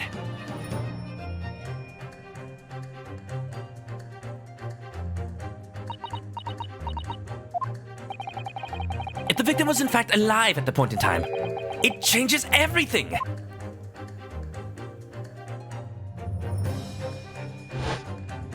Never mind, we're finding the killer. Haha. So lucky he wore a white suit. What if it was blood red? Congratulations, Drebber. I saved you. You're welcome.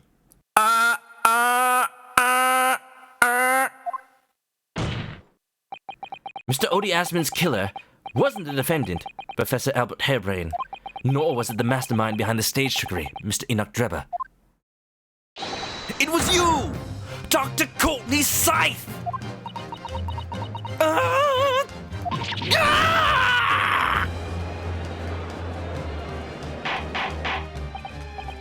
Order!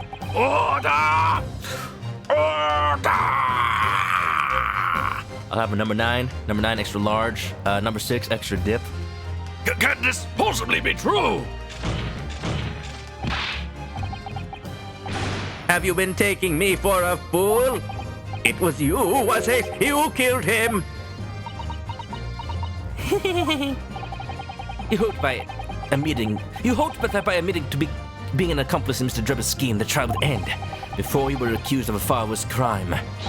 Cold-blooded murder. Murder? In my Ace Attorney? Oh, do shut up! You're so desperate now, you're making all of this up. As if I would do anything like that. Objection! Susato? Thank you. I assure you, the defense is not desperate, Doctor. Mr. Naruhodo has established the facts using evidence and logic alone. Ha! Logic? Don't make me laugh. Sadly, your logic has a gaping hole in it. What? What do you mean? What do you mean? What do you mean? I'd thought it was obvious. A motive, boy. You're lacking a motive. What possible reason would I have to kill Mr. Asman?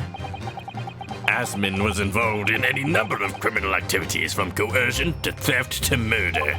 But there is no known connection to Dr. Sithe there. Because he maybe is the professor, I don't know. The spells, open the lock, please. I'm rather relieved to say it does seem somewhat far-fetched. True, there's no obvious motive, but there's still something in the back of my mind. I feel sure I've seen something somewhere that hints at why the coroner might have done this. I can't believe you've done this. He was an odious man. Yes, I might have tampered with the crime scene and concocted a fake report, but murdering someone for no reason is a very different story. Objection, objection, objection. Gosh dang it. Now, when you question what possible reason you could have for wanting to kill Mr. Asman, something did come to mind. What? What was it, Counsel? Enlighten the court at once.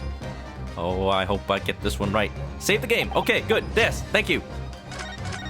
Because it doesn't sound like this is going to be evidence. It sounds like this is going to be one of those questions, which means I can't save when he asks it of me. We saw it yesterday, didn't we? Something that seemed strange, but we had no reason to suspect it at the time. There's a particular object that explains why Dr. Sithe would have wanted to kill Mr. Asman. Iron mask, scalpel, screwdriver. We saw the scalpels. Why are we talking about scalpels? We saw the iron mask. But we saw that well, we also just saw that yesterday. Not the screwdriver. I'm gonna choose the evidence that links more closely to Dr. Sithe. Because, you know, iron mask doesn't mean Sithe had anything to do with it. The scalpels in her lab. It's a scalpel, or rather, scalpels. Did you say scalpels? Uh-huh. Rotate says, I'm rotating. It would appear that wood has stuck a cord, Doctor. You... Come on, out with it! It was yesterday, when we visited your laboratory. Look at this big, thick book here. Ah, it appears to be an accounting ledger. Because they're money laundering scalpels, right? I forgot about that. They're blade running. Purchase equipment. One entry seems strange. Oh, it's not equipment they're buying. They're buying bodies. They're buying bodies. They're lying on their tax forms. Sorry. It got Al Capone, it can get you too. Taxes. You ain't no turnip boy. You're not committing tax fraud today. 500 scalpels a month.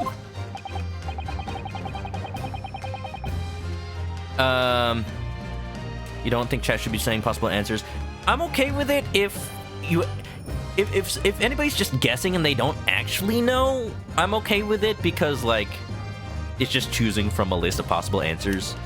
I'm just gonna say if you do know the answer, don't say it. I know that's hard for me to know, but I'm going to assume everybody is smart and listens to directions. I'll let you guys know if it gets out of hand. At first I wondered what on earth you could be using that many scalpels for. But actually, I realize now it's not the scalpels themselves that are significant. It's the money for them, disappearing every month from the department's accounts. Asman's criminal organizations relied heavily on extortion for its funding. Tracing the money from the forensic investigation team's account to find out where it was going would be extremely straightforward.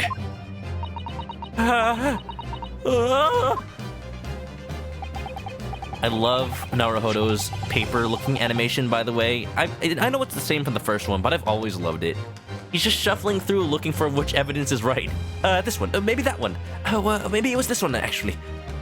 10 years ago, when Mr. Asman was still a journalist and wrote this article about Mr. Drebber, he may well have stumbled upon information as he was researching the story. Information relating to Dr. Sithe's darkest secret that he would use to rack money from her for the next decade. The darkest secret? Good lord, you mean? I don't know what happened on the night of that execution 10 years ago, but clearly the opportunity to rid yourself of that menace was too tempting to pass up.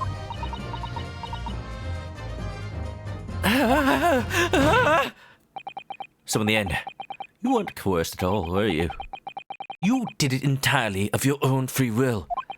You stabbed Mr. Asman in the heart, with all your might, to silence the blackmailer who knew your dark secret forever!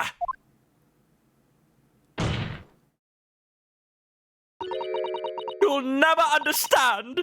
None of you! What we've had to keep covered up all these long years.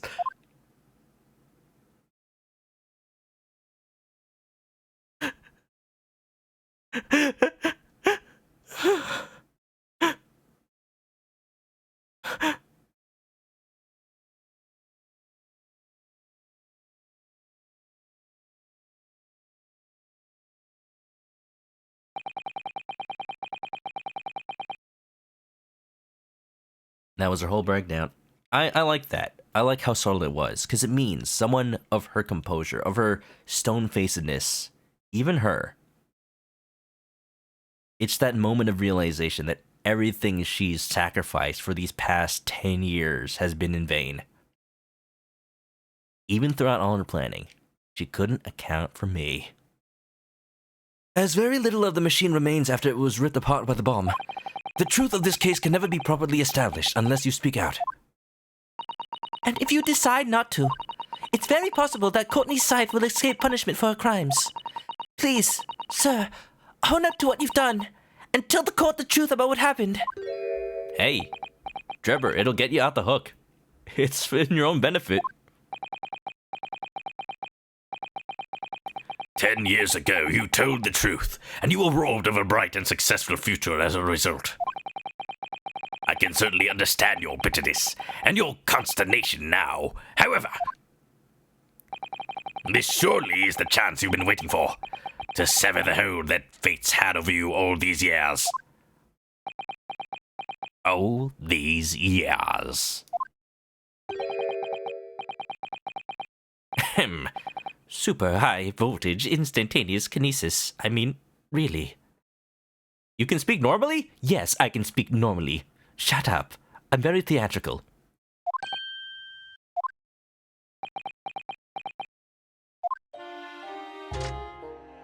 It's the addle-brained mock scientists that are the worst, you know. They don't recognize the fact that they don't have talent. They can't even get that right. And so they end up chasing impossible dreams, having unbridled faith in their abilities. They go on and on about their wonderful hypotheses, their stupid eyes shining like a little child's. They make me sick. I can't abide their foolishness. Careful, Mr. Trevor. I was particularly pleased with the kinesis machine. It made for quite a show, didn't it? So you admit it? You admit that it was nothing more than a sham spear, Made for the purpose of killing the victim. Yes, I admit it. I did it all in the name of revenge. Rise and shine, Mr. Freeman. Rise and shine. Not that I wish to imply you have been sleeping on the job. No one is more deserving of a rest. And all the effort in the world would have gone to waste until... let's just say your hour has come again. Revenge for the future that Mr. Asman's article had deprived of you 10 years earlier. But the revenge you sought didn't stop at Asman, did it? Which is where that very particular waxwork comes in. Yes, I see. The condemned convict that you saw rising from the grave in Lowgate Cemetery 10 years ago. If your account of those events was all true, Then obviously Scotland Yard couldn't afford to acknowledge what had happened. Even if it meant discrediting a bright young man and crushing any future career you might have had. Okay, I'm just gonna say what I'm thinking out loud right now. Since we never actually revealed the professor's face, I no longer think it was Odie Asman. I only thought that because I thought it might have been the link between Odie Asman and the professor, but now that link has established itself through that newspaper article. So what I'm thinking is it's a setup for the next case. It's gonna be like, what? I know that face. And then Herlock Sholmes is gonna be like, don't forget you ever saw that face. Forget you ever saw that face. It's none of your concern. So now I'm thinking it either looks like Herlock Sholmes, or it looks like John Watson. Maybe it looks like Baroque Van Zeeks or his dead brother. Something like that. I doubt it would look like Kazuma. That doesn't make sense. We'll see. What if it was me? Oh no! So your plan required that you abduct that particular waxwork model in order to extract your revenge on Scotland Yard as well. Or on Dr. Scythe, to be precise.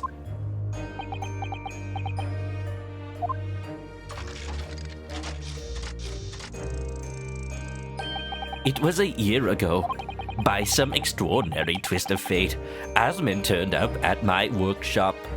He didn't remember who I was, of course. He just wanted to employ my services as an engineer. And he happened to have a paper with him. An article on the front page caught my eye. About the coroner who handled that bogus autopsy being appointed head of a new forensic team. Rudeness Monster thinks you know, but you won't say. Tell you what, if you DM me your theory, I'll just read it not out loud, and then I'll consider it. Cause I'm interested. When I learned that news, my cognitive processes started to devise the plan. What a horrid tale! He robbed me of my future, so I wanted to use the man's own wiles against him for revenge. And have that rotten Scotland Yard eating out of my robotic hand at the same time. I wanted them all to suffer the same humiliation I'd had to suffer.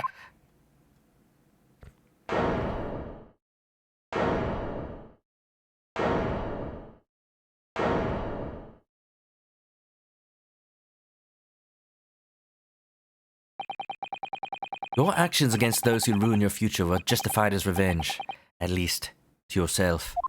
As for the law, I think the judge can handle that one. Certainly no one has the right to destroy another's prospects, especially for purely selfish gain. And yet, in carrying out your plan, you did exactly that to someone else, didn't you? Did I? Professor Harebrain's only crime was passion for his hypothesis. But you had no compunction about sacrificing his future to effect your revenge.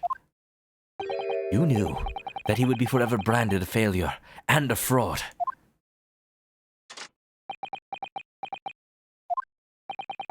Perhaps life treated you unfairly 10 years ago, and others' misconduct left your life in tatters. In taters. Taters. But remember this. Your own actions resulted in exactly the same thing for another perfectly innocent young man.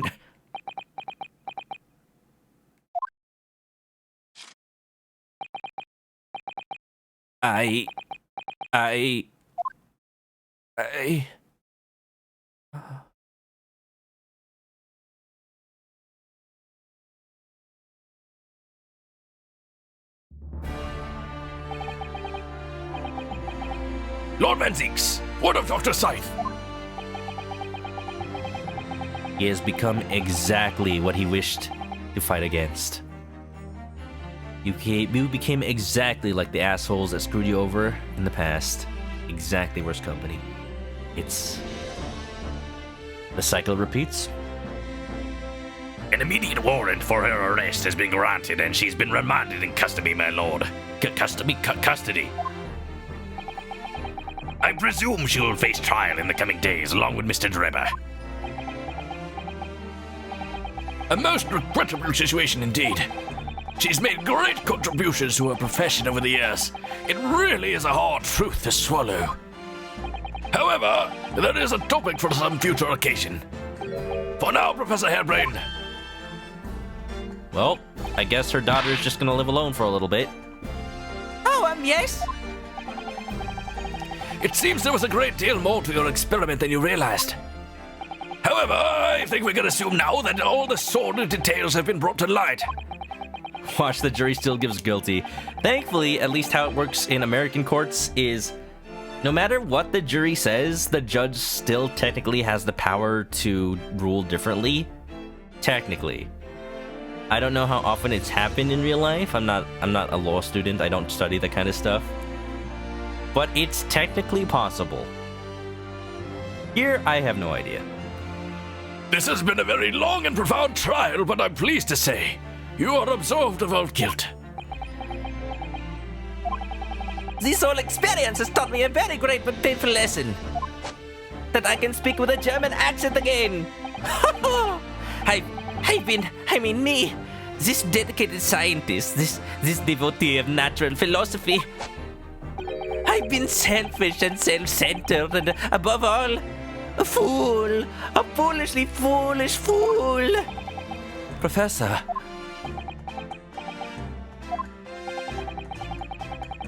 I spent my life thinking of nothing but my research.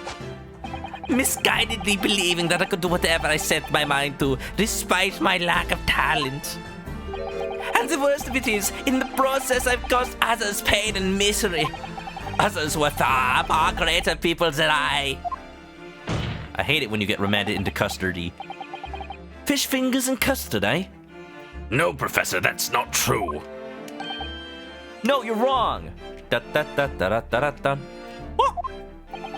Don't tar yourself with the same brush as Trevor. What happened was his doing, and his alone. This outcome is his fate, not yours. You're not to blame in any way. Lord Van Zeeks. And the derision with which he referred to you earlier, calling you a fool, talentless even. Why, I know my friend Al better than that. The man has no idea. To believe in yourself and work your fingers to the bone to realize your dreams. That's laudable, not laughable. No one has the right to deride another for such choices. Definitely not my best friend. Come on now, let's go for drinks later, my treat. Oh, didn't you just lose though? Thank you, Baroque. I almost thought he said, so laddies and gentlemen. So laddies and gentlemen of the jury. Yes, my lord. It is this court's expectation that you find the defendant not guilty of the charge of which he stands accused. I'm deciding for you this time. I presume there are no objections?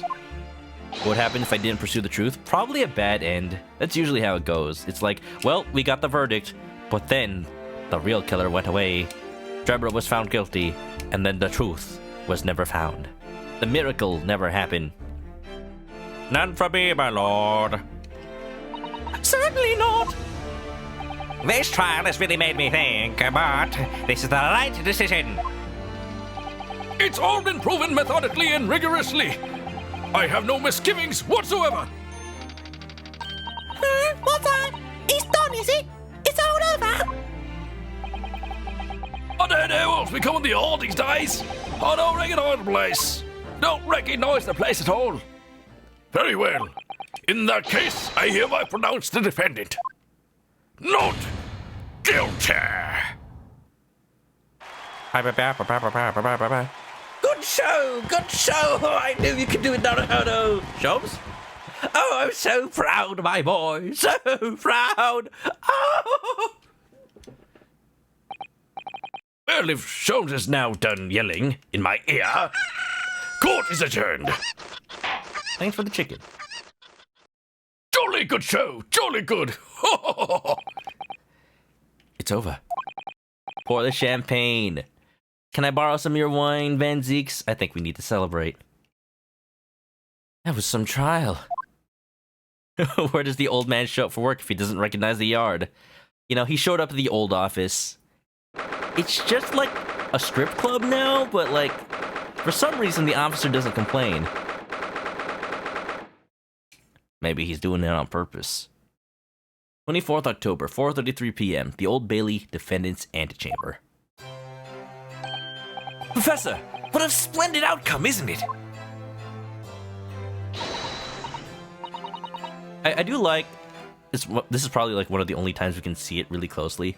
I like how his Albert Hairbrain's name tag kind of looks like it says, Albert Hain. Albert Hain. Like, he couldn't even fit his own name, so he just kind of smushed it all together.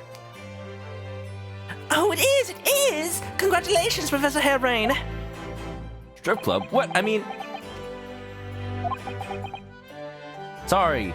That's in my mind right now for some reason, because when we rated Amy Sometimes the other day, she was playing Yakuza Kiwami, and Kiryu was in a strip club, or, you know, a bikini dance parlor, apparently.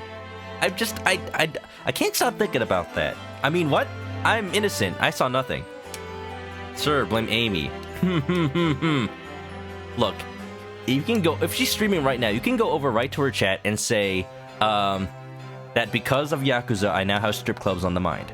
And that is true. Go-Go Bar, it's called. I'll go with that. Let's go. Mr. Naruhodo! Mr. Sato! I am truly beside myself with gratitude! How can I ever thank you enough? I'm just glad it's all been cleared up. That you realized you were just caught up with a bad situation. Ah! Right now, you know, if I had that research grant money, I'd get the whole lot of you! Every penny! Well, that's very kind, but I'm just a student, so... We don't need any financial reward. Your acquittal is more than enough. You know, besides the fact that Sholmes is about to skip out on rent. Oh dear, what can I do? Aha! How about this? As a memento. Oh, the tiny journal. I'll take it. It's so cute. You know, why does it have like a space rocket on it? When space travel will definitely not have been invented for a while. Is it just like a regular rocket? The paper about my hypothesis is inside. It's so cute. Well, it's just as a memento then. Thank you. There's a sub-story with that club. I mean, it makes sense. I've been wondering, Professor, what are you going to do now? I'm going to Disneyland. I heard it's still open. Oh my, yes. What am I going to do? Old school futurism? Maybe. My hypothesis and my great machine lie in ruins. It wasn't so great after all, huh? But still, it's been too long since I was last in London, so perhaps I'll enjoy some sightseeing. Come on, go out for drinks with your buddy. Maybe you can restore Van Zix's faith in humanity just a little bit. That post. Yeah, that's the one we were talking about earlier. Hand behind your head. I must explore the great exhibition whilst I'm here too, and see if new inspiration hits me. You live near some strip clubs. Did I ever say that I used to work near a strip club? But it was near this really good taco place, so like I would always go right next to it. I can't allow that. Can't let you do that, Star Fox. Star Wolf! What are you doing in here? Just what I needed to see. Star Wolf. Baroque! I'm sorry you had to go through that, Albert. Al, Big Al. Alley Pooh. Oh, well, I haven't used that name since I graduated. Please, Baroque. Well, if I'm honest, it was terrifying. You were like a great demon behind your bench there, snarling down on your prey. You're one of the few true friends I have. I couldn't leave it to anybody else to handle the prosecution or the defense. Hey! We were working together all along. Kangaroo court! Kangaroo court! Sorry? Oh, the defense. Did I just hear that right? You're sure people were dreaming out of space travel before it was possible? Makes sense. It's just like a theoretical journal, maybe. He trusted me to do the right thing.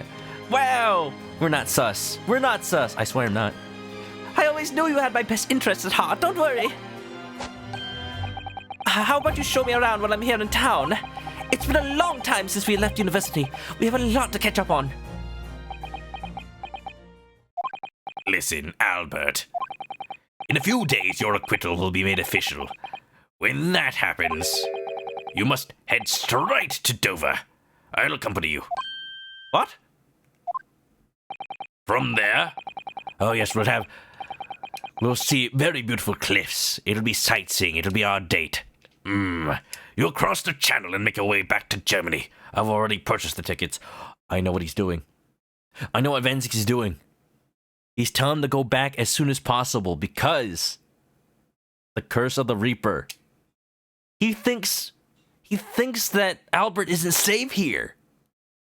He cares about him so much. Oh my god. Even though that whole Reaper stuff is just rumors, he still will not take that chance for his friend. Oh, I love it. I love it so.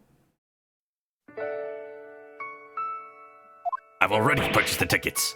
But no! Hold on a minute, Baroque. What about the Great Exhibition? This is the chance of a lifetime for me. I want to look around. No. No sightseeing, Albert. Give up on the idea. Sometimes it's hard to see any warmth in those eyes, Baroque. Okay, I know we haven't seen each other in years, but You go home right now. because he knows Soseki is safe, so he thinks if he's out of the country, he's safe. Maybe. Lord Van Zieks? What's all this about? A necessary precaution. Yes, I think I understand. You do? Well, Iris told me that when you met Lord Van Zieks at his office some days ago, he asked how Mr. Natsume was doing. Yes, that's right. I remember being surprised at the time and thinking it was nice of him to ask. The point is, Mr. Natsume is still alive and well. Even though it's been more than 6 months now since he stood trial with the Reaper as the prosecutor. Oh, you mean the Reaper's influence doesn't stretch overseas? That is all who's to say? Who's to say they wouldn't follow Albert? Probably not, but still. Those in the Reaper's sights meet their ends days or sometimes months after their acquittal. That's been the pattern up to now. Self-fulfilling prophecy, if you ask me. But of course, we know that both Mr. Natsume and Gina were completely innocent. And Gina's going to France. True. And perhaps that governs the Reaper's actions. The truly innocent are spared. But Magundal. But I don't want to take any chances with a close personal friend. Baroque! Rocky! Like the mustached Nipponese, this man should leave the country without delay. At least go to Ireland or something. That's why I'm packing him off to Germany at once. Pride. Does your friend-shaped package get any say in it? I'm sorry, I'm shipping him first class. Goodness, was this your intention all along then, Lord Van Zieks? I'd say so. In court, will people think of him as the Reaper? This man seems absolutely merciless, and yet... One ticket to Germanville, please. Sometimes I feel as though I don't understand him at all. Are we gonna get some backstory about this fellow very soon, I feel? I think so. Oh, I do think so. It's time to go, Albert. Back to the prison for the time being. You'll be safe there. Yes, all right. Well then, Mr. Norado. Thank you so much for everything. Thank you so much for playing my game. Not at all, Professor. It was a pleasure getting to know you. Best wishes, Professor Hairbrain. Well, once the dust has settled, you must come and visit me in Germany. Anyway, goodbye for now. Road trip. Road trip. Road trip across the English Channel? Boat trip. Now, my Nipponese friend. Oh, yes? I thought you'd gone too. We have matters to discuss. Can you spare me some time? Over a glass of wine? You want to talk? With me? I'll be waiting in the courtroom in 10 minutes. Oh, that's a bad sign. Bad things happen when we go back into the courtroom. Well, that was strange. I left my wine there. I'll let you have a sip. Of course, I can't waste any of the bottled stuff. You're going to have to lick it from the ground where I smashed a wine bottle earlier. I hope you don't mind. For some reason, I didn't get that sense of impending doom as he walked away this time. For some reason. Now you get to be on trial for being good friends. The enigma, Baroque Van Zieks. What does he want to discuss, I wonder? The answer awaits in the courtroom, I suppose. Here goes then. Are we doing this now or are we saving? Are we doing this now or are we saving? Oh, we doing it now. And don't worry, y'all. I still think we have time for Skyward Sword. We're just gonna go a little long today. It's perfectly possible, but I understand if people need to drop on out. I just don't want to be behind tomorrow. 24th October, 4:58 p.m. Old Bailey. Leon Sukujuken, welcome on in. Hello. We're a little post-trial. We got the not guilty verdict, and we found the true killer. Pretty good stuff. Now we're having a little chit-chat with the prosecution. He's our new friend. We're gonna go for drinks. See, there's a bottle of wine already. So, I like how we're talking to each other, but we're still across the entire courtroom, standing on our benches, and not just, like, talking face-to-face with each other. so are you satisfied? You saved a guileless scientist from a great injustice. Yes, I think so. I'm relieved, at least, that the man's innocence could be proven. Anyway, Where was the hooded guy? He was just here the whole time? Yeah, just standing at the bench. I imagine you've been wondering where my animosity towards you Nipponese comes from. Oh, we getting backstory time. This is sus. We get to learn about his friend. Wait, you're gonna tell me that Baroque was actually Japanese? I don't think so. Well, at first I thought you just didn't like me. At first I thought you were a racist asshole. Fair enough. I imagine you saw me as a pretentious child from an unimportant land who had no business being here. But now I think differently. You clearly know our ways. So I would guess that some specific incident led to your thorough dislike of my race. Will you tell me what happened, please?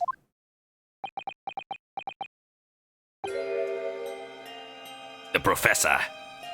The professor was Japanese? I thought I'd never hear that name in this courtroom again, to be honest. He took your brother's life. That's the betrayal? Clint. My brother was Clint Van Zieks. 16 years ago, when I was just still in my teens, he was already the director of prosecutions and a key member of the judiciary. I looked up to him. He was everything I aspired to be. He was involved in the establishment of justice systems in foreign countries as well. There were exchange programs between Britain and other nations then too, to share knowledge and ideas.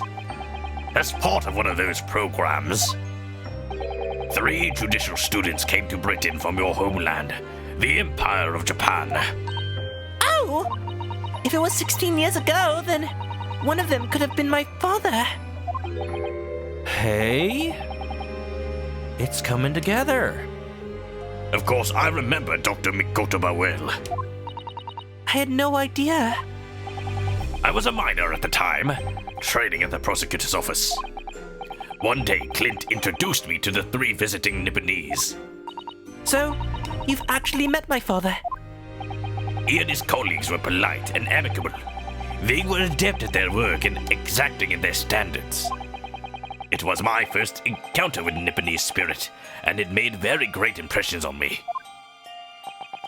But 6 years later, that's when it happened. The investigation was going nowhere.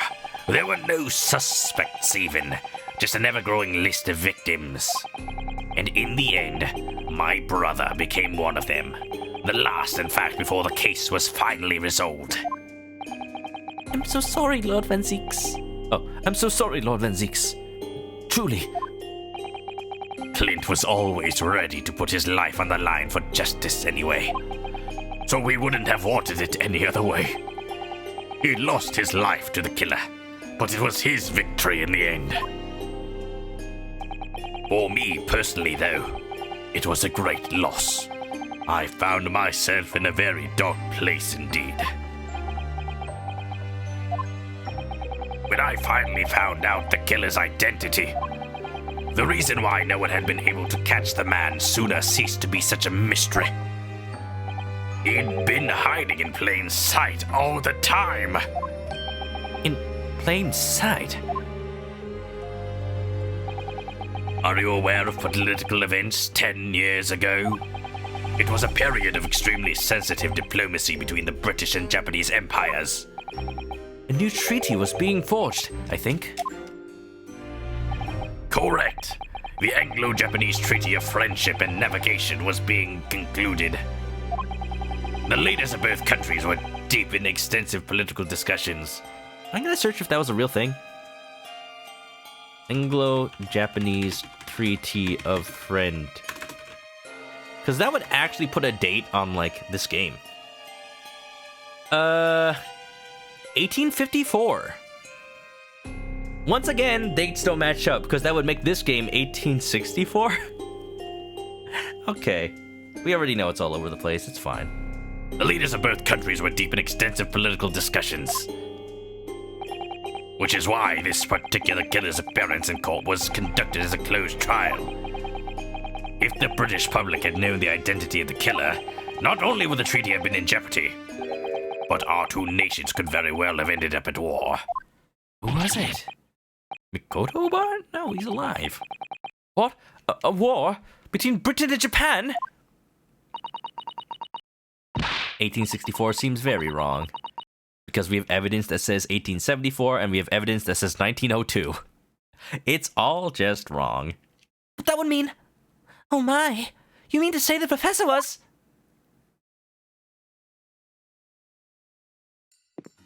Oh, you walking. When the trial reached its conclusion earlier, I thought to myself, yes, it's time.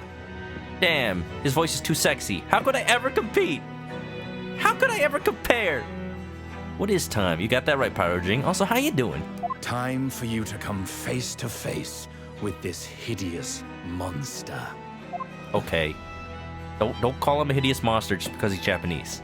I borrowed the key for the mask from the proprietress of the Waxwork Museum. So see for yourselves now. Confirm it with your own eyes. I'm scared. The truth that's been hidden this past decade. Who is it? If it's so sexy, Natsume, I'm going to explode. Of course it's not. Can't be. Who are you? That's the professor? Yes, that's him. Until now, the thought never even crossed my mind. That the mass murderer, whose crimes shook Britain as never before. You don't know who he is. Wait. I can't look at the court record.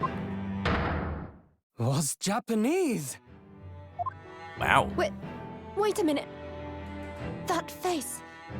I feel as though I've seen it somewhere. It's Leonardo Strangely DiCaprio. familiar. Hello? Asogi? Okay, dude, what? Don't need to yell, man. Wait a minute, hold on. This is not a good time for a raid. Wait, hold on, stop. Wait, this is actually a really big spoiler. Hold on, wait, stop. Father. Well, welcome to Spoiler Town. If you don't want spoilers for Great Ace Attorney 2, look away right now. Drop out right now. I actually swear right now, do not look. I understand. Automatics, thanks for the raid. Hope you had a fun time with Smash. What timing? I'm just gonna say, reminds me of Robin Hood. Yeah, there you go. That's how I'm gonna say that. That way I don't spoil the game I'm thinking of. So it's his dad. Of course, I just had to be. Came there with ManokAdobo. Welcome on in, everybody. If you don't know me, I play visual novels with spoilers in them, apparently. See, now it's awkward. Because I have to make sure people who don't want to get spoiled are gone by now. You successfully read? Yeah, I got it, Automatics. You're good. However, this is big spoilers, so don't look if you don't want spoilers for the game. What? Father? Welcome on in. Hope you had a fun time.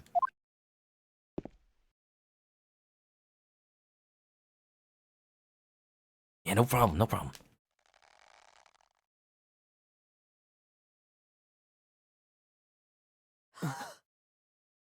Kazuma! Why are we surprised? We knew this! Asogi! Asogi-sama! Kazuma Asogi. He knows who he is now! Oh, look at those glorious headbands! After a whole year, finally his memories returned. I can't believe.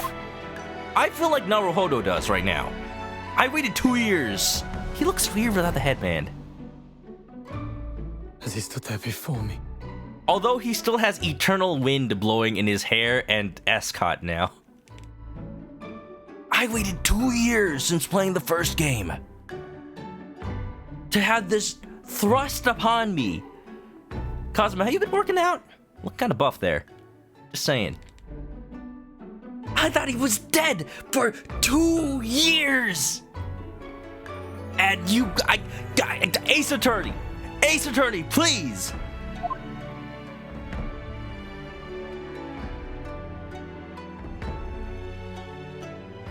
Ryunosuke.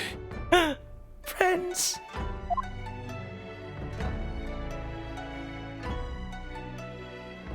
Hello again. My friend. Kazuma-sama! Judicial Assistant Mikotoba.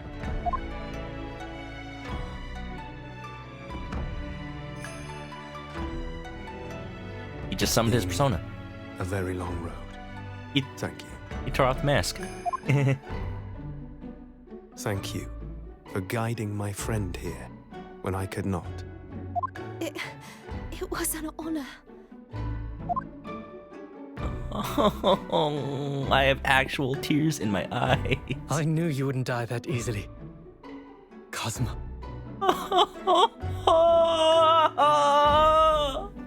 It was worth it. It was worth it playing this tonight.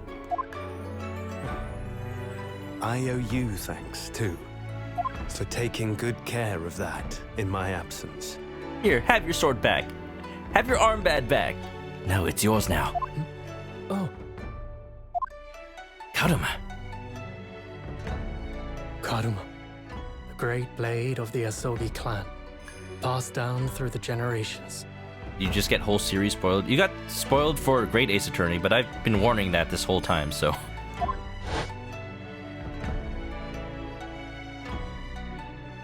When we left Japan, this sword was at my friend's side. Interestingly enough, I don't know if it's supposed to be the same name as the Von Karmas, because they're just named Karuma in Japan. A Japanese man's katana is his soul, and he couldn't be parted from it. But then, when the incident happened, it was Susato-san's wish that I inherit the sword, and I've kept it with me ever since, along with my memories of the friendship we shared.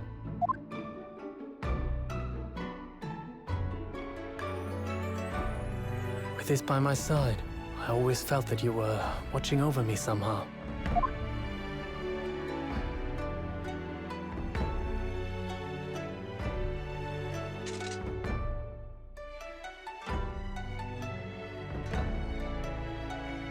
Right where it belongs.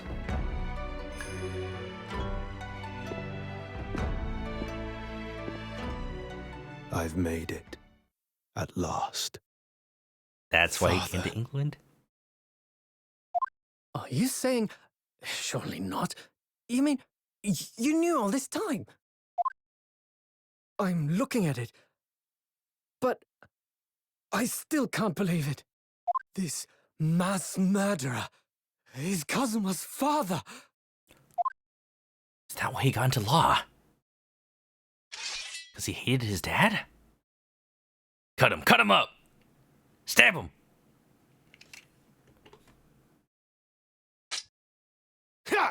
Die.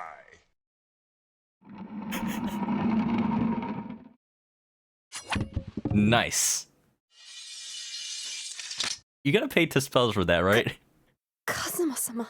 You did just damage her. You damaged one of her most money-making exhibits. I don't think Sholmes is getting paid. I think we're gonna get kicked out of Baker's Road. Oops. What are we gonna tell the museum, dude? Ryunosuke, we have much to talk about, but now is not the time.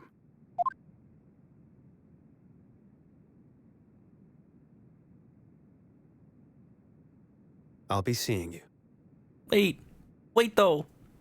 Are you just gonna go back to Banzique's? Wait, hey, you're our friend. Wanna go out for some sake? Some chicken karage? Are we old enough to drink?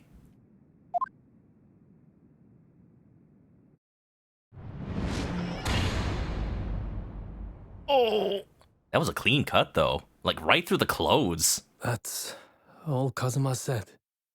Naruhodo must have been sharpening Kaodama in the meantime. Bye, Kazuma.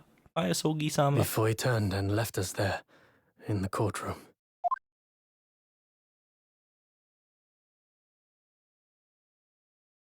Oh, we're still going. Oh, we're still going, huh? So he's the living afterimage of the man who took my brother's life, is he? How ironic. Yes, Kazuma Asogi, my best friend. 3 months ago, when Lord Strongheart introduced us, I had an inkling there was something there. Some connection. Must be one of those high-frequency blades. Why would Long Strongheart do that? Long Strongheart? Lord Strongheart do that. Why did he make Kazuma Lord Van Zix's apprentice? And when he was suffering amnesia too? The man was apprehended, even executed. But his legacy just won't die. That's the sad truth. They went back to the benches. Capcom wouldn't want to animate too many places to talk from. Anyway, that's all I had to say. I thank you for meeting with me as I asked. Thanks for the water.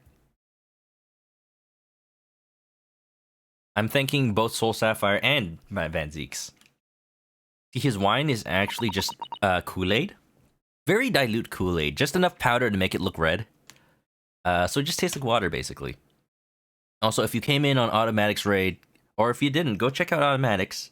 If you did come on in, if you don't mind the spoilers, thanks for coming on by. Sorry that it was in the middle of something, but I don't know. That just seems to affect me the most, doesn't it?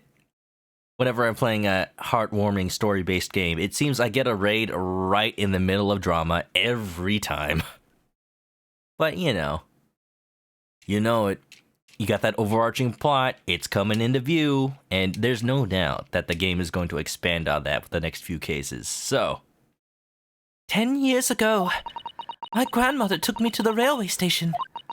We were there to meet my father from the train. For me. It was the first time I'd ever seen him. Poor Susato-san. All this is tied up with painful memories for her too.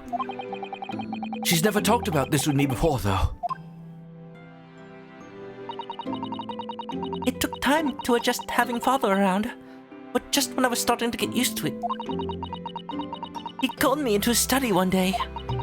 He told me that a great friend of his had passed away in London, and that the friend had left behind a son.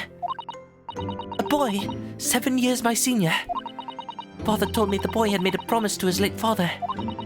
So he was studying to become a defense lawyer.